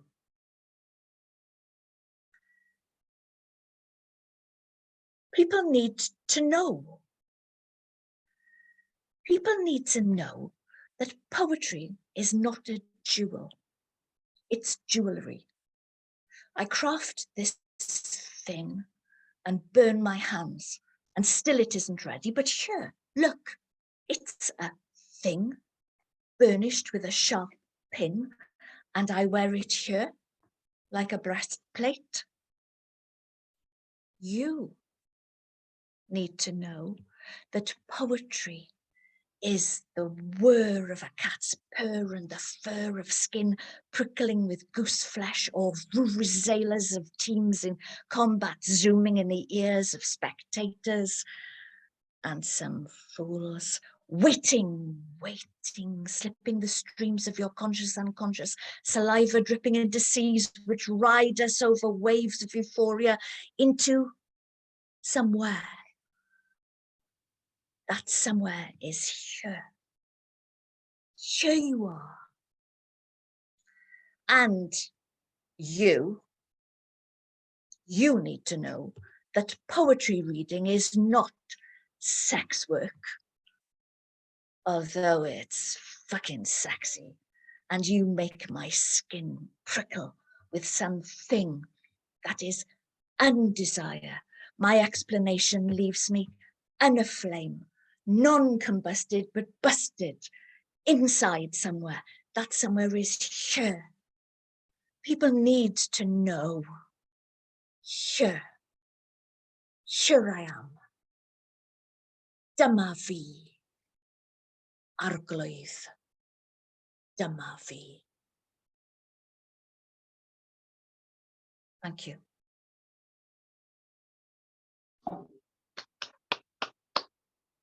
I'm very impressed with your performances, Leslie. Always. Beautiful work again. Leslie, don't forget, please, to mention in the chat your most recent publication. Oh, yeah, you had forgotten, hadn't you? There we are. Don't forget to mention it at all. Fabulous piece of work. Congratulations again, by the way. The final reader that we have who's in the collection of Bold with us this evening is Stevie. Thank you. Yeah. First of all, thank you for staying in and staying up on a Saturday night right till 9 o'clock. So congratulations. My first poem is the last poem in the in Bold. Looks at masculinity, sport, and dancing, and it's set in Yorkshire in the 1970s. So it's called "Dancing on the Touchline." The circus strongman plays out the magic, conjures the drama, slaps hands, groans, grunts, grunts, groans, makes a song and dance of it. Leopard leotard straining every sinew. The cannonball dumbbells tumble, wait for 3 lights as talcum powder floats as light as the dancer lifted by his partner makes it looks easy, makes a dance to a song about it. A drop kick from the Phoenix studio, oiled thighs dance down the touchline, sidestep the tackler, waltz around the fullback, fists pump the crowd close enough to smell the liniment, cools down, stretches like a dancer. A pack of players seek out the Headingley high life, enter Kiko's, watch the dancers, balance Tetleys on a radiator, layer the caged bodies in the chiaroscuro, pick up the pint with the wrecking ball fingers, stay on the touchline onto the last sticky dance. Thank you. I think, yeah, the next poem is about fatherhood, but from a, I think from a mourning point of view. One day, a student called me dad. A slip of some sort, sleepless or Freudian. So I said, what are we having for tea tonight? Beans, came the quick canned reply. And I thought of a table set for 3, 4, maybe more. And a mantelpiece altered with Father's Day cards with cricket games and sailing ships and ironic pipes, I hoped. And underneath that mucky metal metaphor for the nuclear family, poker, brush and tongs, companions set in the fireplace below. And on the fridge, a clumsy magnetic gallery of places I'd never been. And on the stove, a dozen fish fingers or scallops, we might have been posh, in the clockwork face of the frying pan. Outside in the shed, too many bikes at all the wrong angles. The shed, that workshop for a rite of passage when his or her young greasy thumbs were tough enough to get the punctured tire back over the rim without my help or without trapping the snake in inner tube. A fellow conspirator as we sneaked out bowls of still water from banned hygienic kitchens to help us look for giveaway bubbles. And then the bell went. Everything went quiet. I cleared the desk and packed my bag, and a table unset for just one awaited. I was lucky enough to get that in an anthology. Can you see it? I think it's blurred. It's called The Everyday Poet. And the editor said, here's a poem about the mourning for not being a father, which I think was right.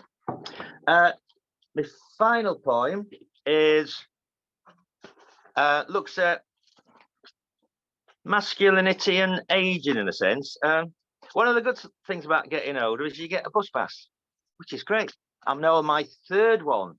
When I got the first one, I was a bit shocked because it had this picture of this old bloke who looked just like my dad on it. So I thought they sent it to the wrong person. One of the disadvantages, or maybe it's a feature of travel when you're old is this. It's called pit stop. The seaside run to the Welsh coast was once a 1-stop for coffee in Newbridge-on-Wye, but it's now a 3-stop pit stop. And despite a half-full tank, I'll need a garage. I'll buy an unwanted sandwich and ask for the string key to the toilet. I'll be spying the sat-nav for P-signed laybys. These are now pit lanes for action as fast as Formula One mechanics. You have to unlock the belt and the door, then you sprint, find a gap, find a hedge in the gap, zip, But if it's already occupied by HGV driver caught out somewhere between Carlisle and Carmarthen, who's improvised a toilet bowl out of worn-out tyres, you'll have to skip to a strategy for men of a similar vintage of having wide-brimmed bottles racked on the front seats, or you'll be fiddling under last week's broadsheet film section, pretending you're reading about the new James Bond film, which at 2 hours and 43 minutes without an interval, you don't want to spoil the performance, not wanting to be part of that annoying silhouetted dribble of senior tickets getting up to go to the gents. So maybe I'll wait the pause for the DVD, or I'll wonder if Q can modify my Fiat Panda to deck the handy in between places, or should I just hand my Walter PPK back to M and revoke my license to spill? Thank you. I don't have anything published of my own. I like to get published in unusual places. So if anybody keeps Weatherspoon's news, I'm in the autumn 2017 edition. This is before Brexit, when it's all right to do it. And it's got a strange thing at the front. It said, read by 2 million customers. So maybe 2 million people have seen some of my poems. Thank you for arranging it, and really enjoying all the different styles of poetry. Thank you. I'll now go mute. Thanks so much, Stevie. What a lovely way to end our collection of readers from the magazine. Thank you very much. It's been a while since I listened to Stevie read, and it always raises a smile. It's a wonderful poem that we published, and a couple more to go with as well. Thank you. Are we all okay to just crack on? Yeah? Yeah, there's no stopping us, no, is there? We are in it for the long haul. Okay. I'm looking at who I've got on my list and who is here left to read. So I've got Jude and Julian. I think John had to shoot. And I don't think Miles ever arrived. And then I have Michael. So Jude, Julian, and Michael. You're all still here, aren't you? And then maybe we can go out, and George as well. And maybe if there's anybody else wants to read again. I don't know whether Rona was interested in reading, but I'd like to hear David again, definitely, because he only read one earlier. How's that? Jude, Julian, and then Michael. Happy? Hand it over to you then, Jude. Okay. I wasn't sure whether we would be reading or not, so let me go to my usual resource, which is all of the stuff that isn't in a book yet, and pick something. Here we go. Okay. Here we are. Sorry.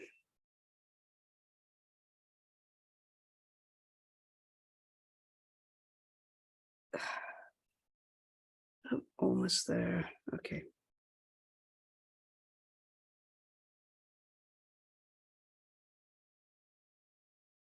My apologies for not having gotten this lined up. Okay. I'll just read this one. It's a slightly longer one, and it's called Moving Continents, and it's kind of the story of when I moved back from the States to the UK.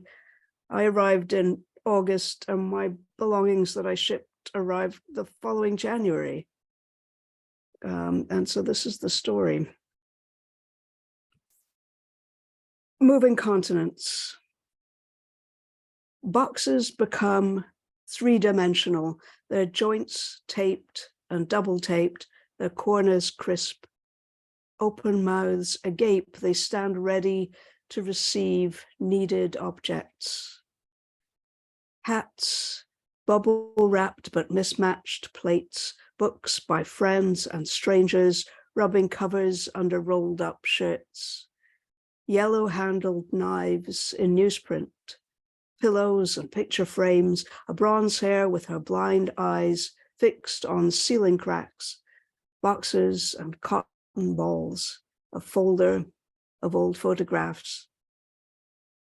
Meanwhile, half a year away, the box's future selves, torn and misshapen, but otherwise intact, sag against a sack truck's rigid back. After 7 months, contained, hostage to sick, sequestered trades, packed objects have settled into new shapes, their corners crushed, their pages warped, their fabric frayed. There is risk in filling any box. Belongings once devoured re-emerge as scat. Buried items fall apart when disinterred. Needed objects, lost to time and transit, leave a scar. And when, half an epilogue away, my future self, forlorn and mistaken, but otherwise abstract, drags a duffel and a fat backpack off a baggage carousel, our fabric torn, our corners frayed. My boxes and their objects have, without my knowledge or consent, become quintessence of uncertainty, both position and momentum, unknown quantities. Until we reconnect, when our dimensions may be altered, but our scratched and dented bodies recognize their former shape, when we still pass as needed objects. So today and yesterday, in an old new world of hurricanes and summer haze, I tape my boxes closed against all doubt, stack them, hope on rage, next to the dresser and the bed frame and the bookshelves and the lamps, all shabbiness disguised by movers wrap. And tomorrow or today, in a new old world of frigid rain and memories that sap, I straighten aching shoulders, tear old tape away, unpack.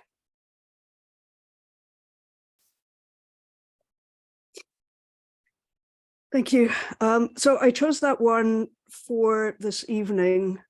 And I thought I'd make this comment afterwards, especially as it took me such a long time to find the poem, because although it's about the move, one of the things that I'm going to do now that I'm here is to finally transition fully and have the surgery and take the hormones so that I can be the man that I have always been. So if there's another anthology, then I'm going to have some things to say about that. Thank you. You are. Wonderful. Wonderful. I'm so happy that you feel comfortable coming out and saying something like that where you are. It's a testament to the people around you this evening. Jude, is there anywhere else that we can read your work? Oh, sure. Yeah. Are you going to point us in the direction of some, and then I'll stick the link to my last collection in the chat. And if anyone is looking for more, then my website is really easy to find. It's just my name, judemoy.com. I chose a name unusual enough that I got the domain name easily. So so anyone can find, there's a whole bunch of stuff there, but I'll put the link to my book in here. If you'd like a signed copy, just hit me up and I will send you one for a reasonable rate. Thank you. Thank you very much. Thank you very much, Jude. I'm going to come to you, Julian. All the Julians. Thank you, Alan. Thank you. Can I just clarify how many poems I might be able to read at this point? We've probably got about 5 or 6 minutes for you. Okay, I've got some short ones. The first one definitely speaks to the theme of masculinity and probably specific patriarchal violence. So just for anyone who, like myself, is a cult survivor, this poem speaks to the experience of when I was a child, well, kind of teen in this instance, surviving the Jehovah's Witnesses ideology. So this piece is called "In the Kingdom Hall, Every Day is a Bad Day, Bad Hair Day for a Brother. Your hair is not it. Your hair is not a good fit. Your hair makes you look like a feminine man. Your hair is not it. Your hair falls short of our standards for brothers. Your hair is not a good fit. Your hair needs to be shorter, not longer. Your hair is not it. Your hair is unfit to warrant being a man of the truth. Your hair is not a good fit. Your hair should be a shirt, not a blouse. Thank you. The next poem also is touching into the sort of ideological and psychological violence of a cult. It's called I've Heard a Rumor You're an Apostate. So when did Satan lead you astray? How did he bewitch your kind to trade lust in open, tarnished hanging gardens? The voices so quick to launch like a demented chorus of birds, a burst confusion, flooding the wide open gutter of Babylon. For the record, I have a strict no dancing with demons policy. I don't ever do dodgy parties weekdays. Only lately have I dabbled like a rank amateur with poetry in translation. Thank you.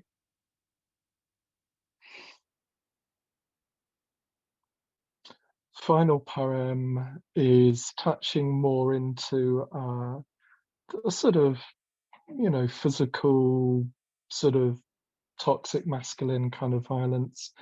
It's more told slant with a dab of, sort of crime drama and a good dollop of hello to the surreal. Doesn't really come with a content warning so much as a high menace warning for tone and mood. It's called This is the Grip. Just get a grip on her tectonic plates. Just get a grip on her climbing frame. Just get a grip on her ghastly gales. Just get a grip on that varnished floor. Just get a grip on her rampant voles. Just get a grip on the neighbours' scowls. Just get a grip on the headlines. Just you wait for our signal. Just you wait. Thank you.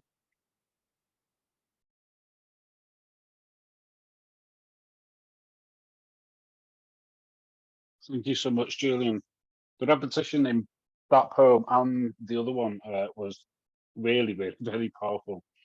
Very powerful. There's not a lot I could say that hasn't already been said. Apart from thank you, Bobby. Thank you for persisting and thank you for listening. Julian, is there anywhere that we can read your work? And if there is, would you like to leave links for us all to find you elsewhere online? Black Bow Please do. yeah, I'll do. Thank you.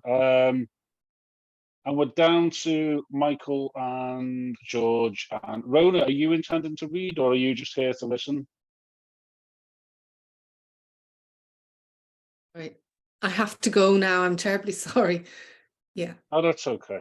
Thank you so much. Well, thank you so much for sticking around as long as you managed to. It has been quite a long one. Yeah, no, it's fantastic. Thank you. Thank you, everybody, and congratulations. Hugely appreciated. Take care. Have a nice evening.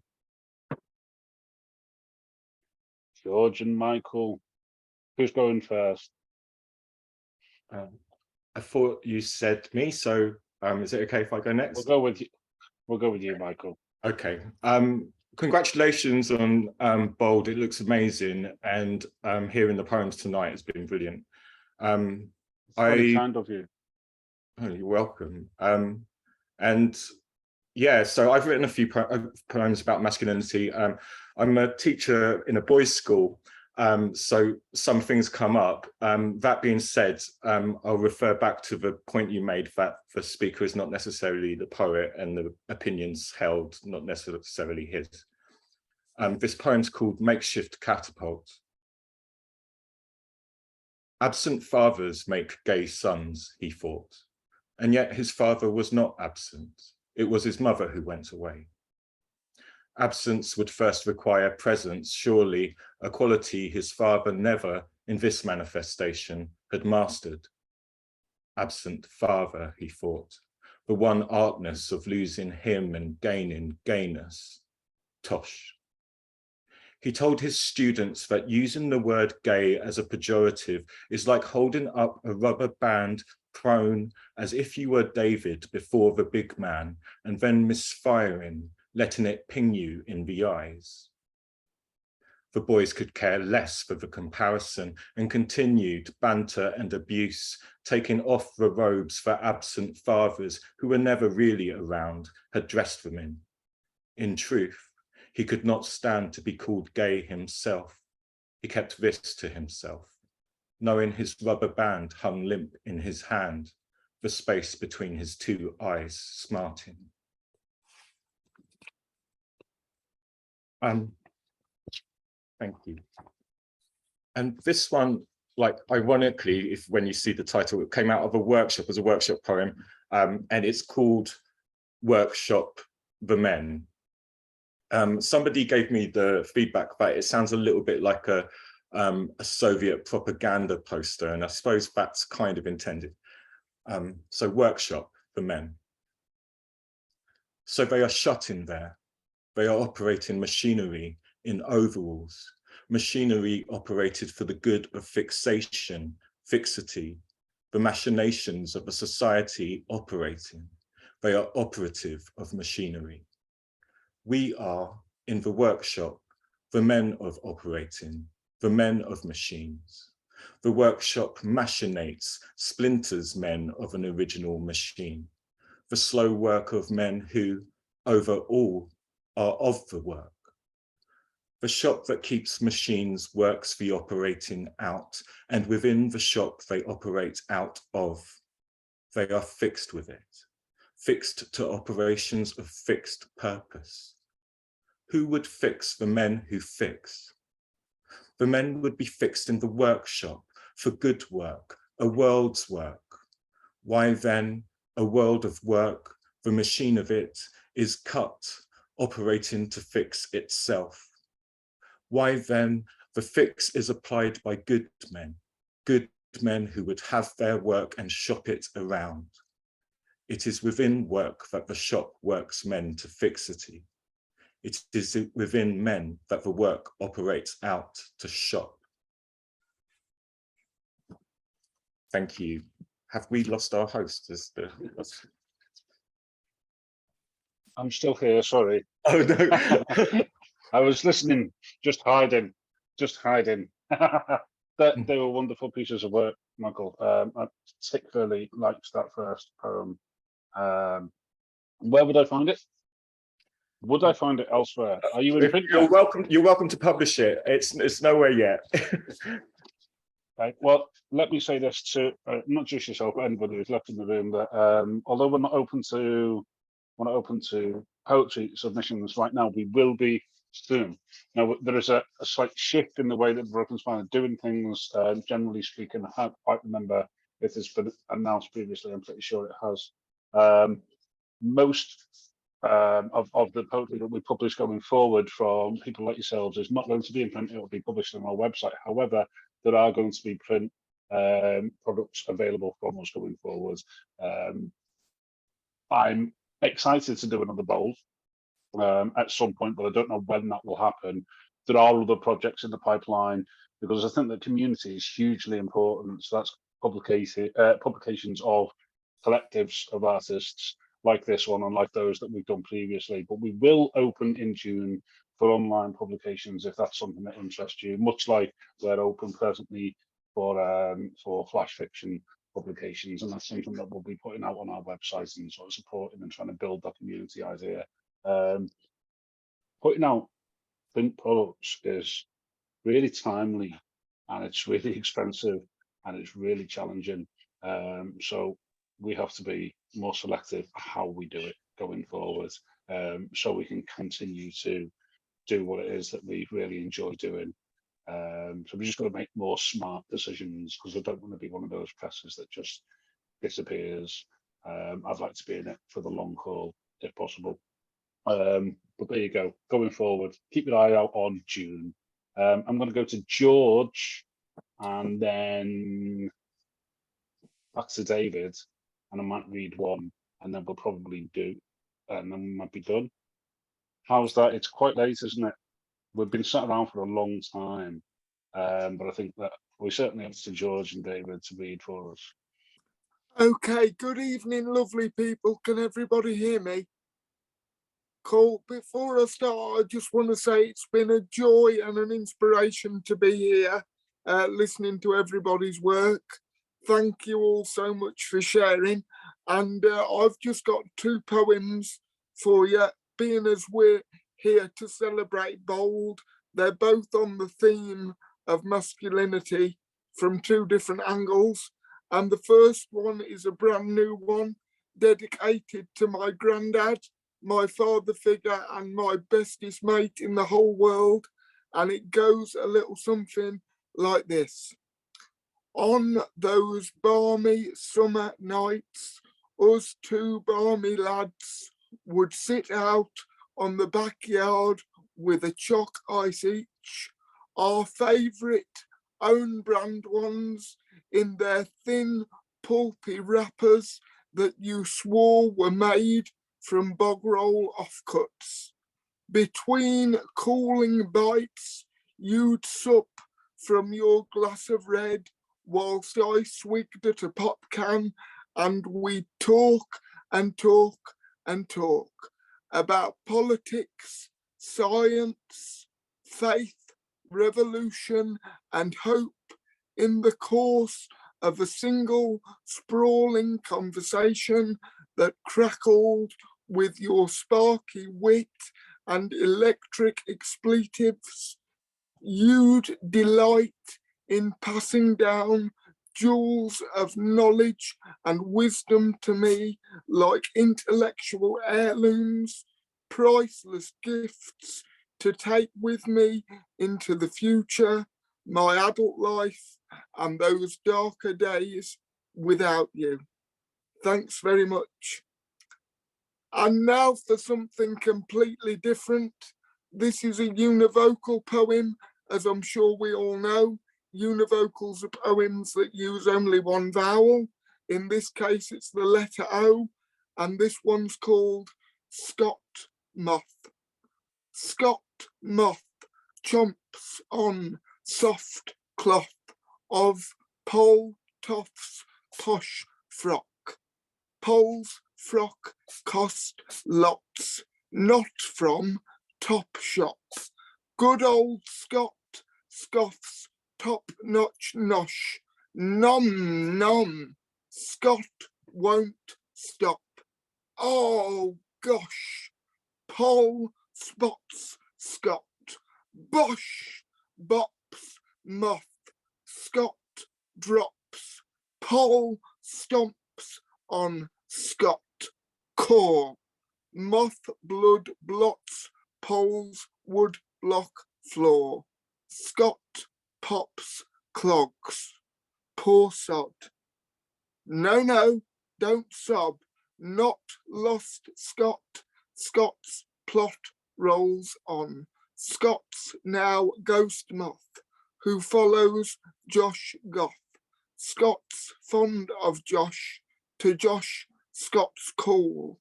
Moth's hollow ghost bod, good for Josh's Goth look. Scott spooks Josh's mom. Strong bond of both, odd to most, not so folks. 2 bros, Goth and Ghost. Thank you very much, everyone. That's me. Thank you so much, George. No Really worries. racist. I cannot begin to think how difficult it must be to write one of those poems. I think that's the first time I've come across one. No worries at all. Can I just say Luke Wright writes a few univocal poems, and I dare say they're much better than mine, but definitely check those out. It's originally an Oulipo form of poetry, the univocal, so it's been going around for a good few years. But can I just say to everyone as well, I'm on Twitter at GD Basto. I'm also on Facebook, just George Basto, if anybody wants to find me. And I've very recently had a poem which is also about masculinity, funnily enough, but a comic slant on it called The Yarn Spinner. And that poem was published in Spilling Cocoa Over Martin Amis in December. So that's easily findable through my Twitter as well. But thanks again for having me, everyone. And be great to keep in touch. Thank you for coming, George. David, you're still here. Thank you for sticking around. Did you pick out another poem for us? Yeah, I kind of like picked out two because I'm very bad at choosing. So I'm going to abuse your politeness and just carry on. The first one is the one I had thought of before, and it's about, I think it's maybe, I don't know, I guess maybe everybody has this, women included, but I think maybe it's more of a masculine thing that you have a big hobby when you're young, when you're in your teens, massive hobby that you're totally obsessed about, and which has its own community of guys that you bond with, and then later you give it up for other more useful parts of life. In my case, it was bird watching, and I haven't given up bird watching totally, but I'm definitely not a Twitcher anymore. So of course, there's all the gear that goes with it and stuff. And this is called Confessions of an Anorak, and it's in the voice of an anorak. So not an anorak-like guy, obviously. Okay. Confessions of an Anorak. I'm not waterproof. My zips are oxidized, but I am folded neatly at the back of the drawer. I remember being windproof on the East Coast marshes in '63, digging the garden last year, sleeping in the woods, getting well oiled under the car. My wraparound hood kept people and rain outside where they belong. I fought the PVC cagoules and won. I rooted drawstrings around his heart, but now we never go out. Then I was filled and single-minded. I'm folded now, glad to have escaped his drizzle to normality. And thank you.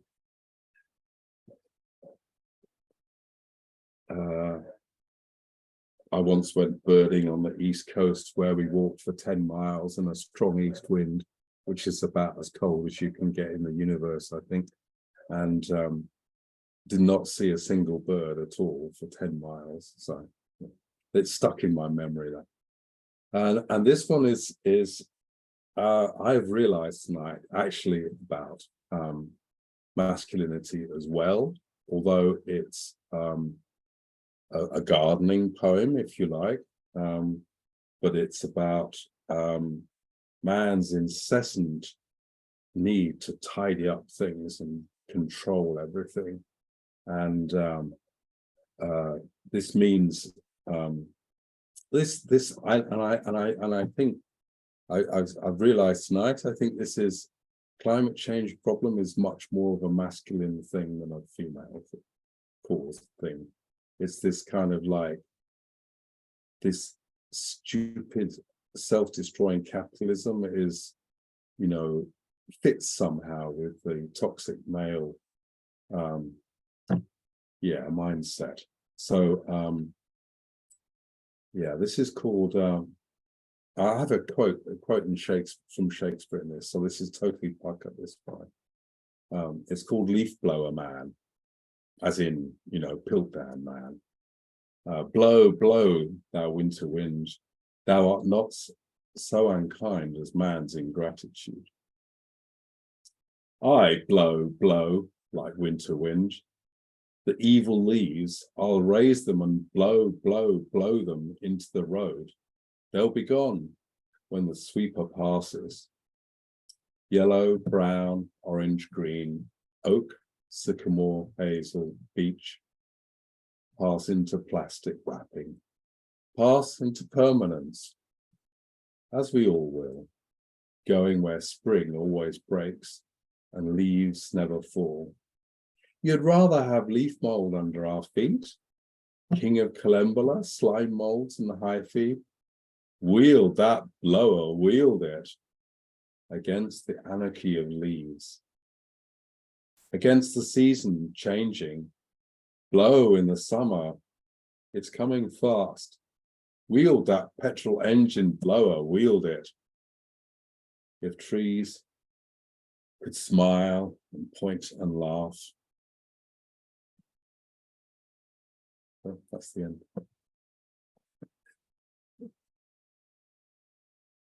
I've lost the sound. Why have I lost the sound? Thank you very much, David. Ah, thank you. Thank you very much, Dave. And I've got a couple of mine to finish with, if you will, if you're grateful or if you're accepting enough. It would be nice to read a couple of mine. I'll read the one from the magazine Bold, which is, I mean, it probably deserves a content warning. It's called Nobody. It's about a young man that I was at school with, high school with, and an experience that I used to have with him on the regular. Actually, it wasn't a one-off. Nobody. We're in his bedroom, listening to Robbie Williams' "Old Before I Die" on repeat. I moved to change the music, and he snaps my Motown Greatest Hits CD in half. There are holes in his walls. You can see inside. If he finds out I don't care for him or even like him, and that I'm only here because there is nowhere else, he will end me.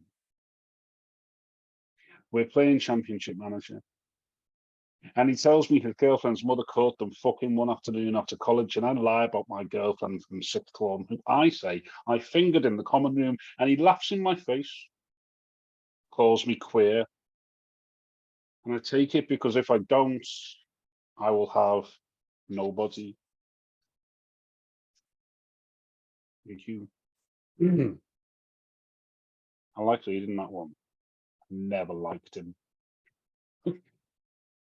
It's funny, isn't it, how you can just put some people to the sword. Okay, and I'll finish with a poem called Cluttered Pockets that you might have seen on a Top Tweet Tuesday. On their first night together, he dropped his trousers to the thick hotel carpet. A figure of 8 at his feet. Tarnished copper coins, string, barley sweets, a Zippo lighter, 2 wrinkles and a pen lid spilled into the weave. She laughed at his boyish pockets and how he smelled of boot polish, and he wilted a wounded deer. It's me. I'm going to say thanks very much to everybody, not just for the round of applause, which is lovely, but thanks to everybody who's managed to stick it out this long. We are nearly 3 hours in. It's an incredibly long evening, and it's massively appreciated, especially to those people who have submitted work to our magazine, anybody who's bought a copy of Bold, and more than that, for those who've then gone on to talk about it, attended tonight, and all those things that help us continue to do what it is that I really enjoy doing, and what I think we're actually quite good at. So it's nice that people sort of lift us and we get to carry on doing it as well.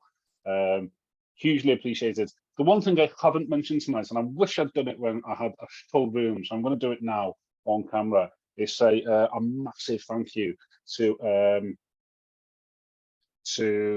Elizabeth Kemble, or Lizzie Kemble, who is on Twitter. She's also on Instagram. And the reason I draw your attention is to Lizzie is because it's Lizzie who's done the artwork for the bold cover. I think she's really encapsulated the fragmentation. The broken bottle is nice. The subversion of colour. It's all really excellent. And she didn't give me anything written for that, but she is at the moment working her way through a whole load of short stories or pieces of flash fiction that have come to us. And on top of that, in the next few weeks, I think it's June, middle June, she's one of 4 authors who have collectively written a collection called Four Forked Tongues, which is our first foray into flash fiction in print without any poetry. I don't know whether we'll be doing one of these events for it, but whatever it is that we do, we'll be doing something in the promotion, and it'd be nice to see some people get involved and share that type of thing again for us. So once again, thanks so much for attending. Thanks so much for submitting your works. Thanks so much for promoting everything it is that you do. I can't carry on if I don't have that level of support. And I really like doing this. It fills my weekends. Congratulations to all of you, and go away and have a nice evening.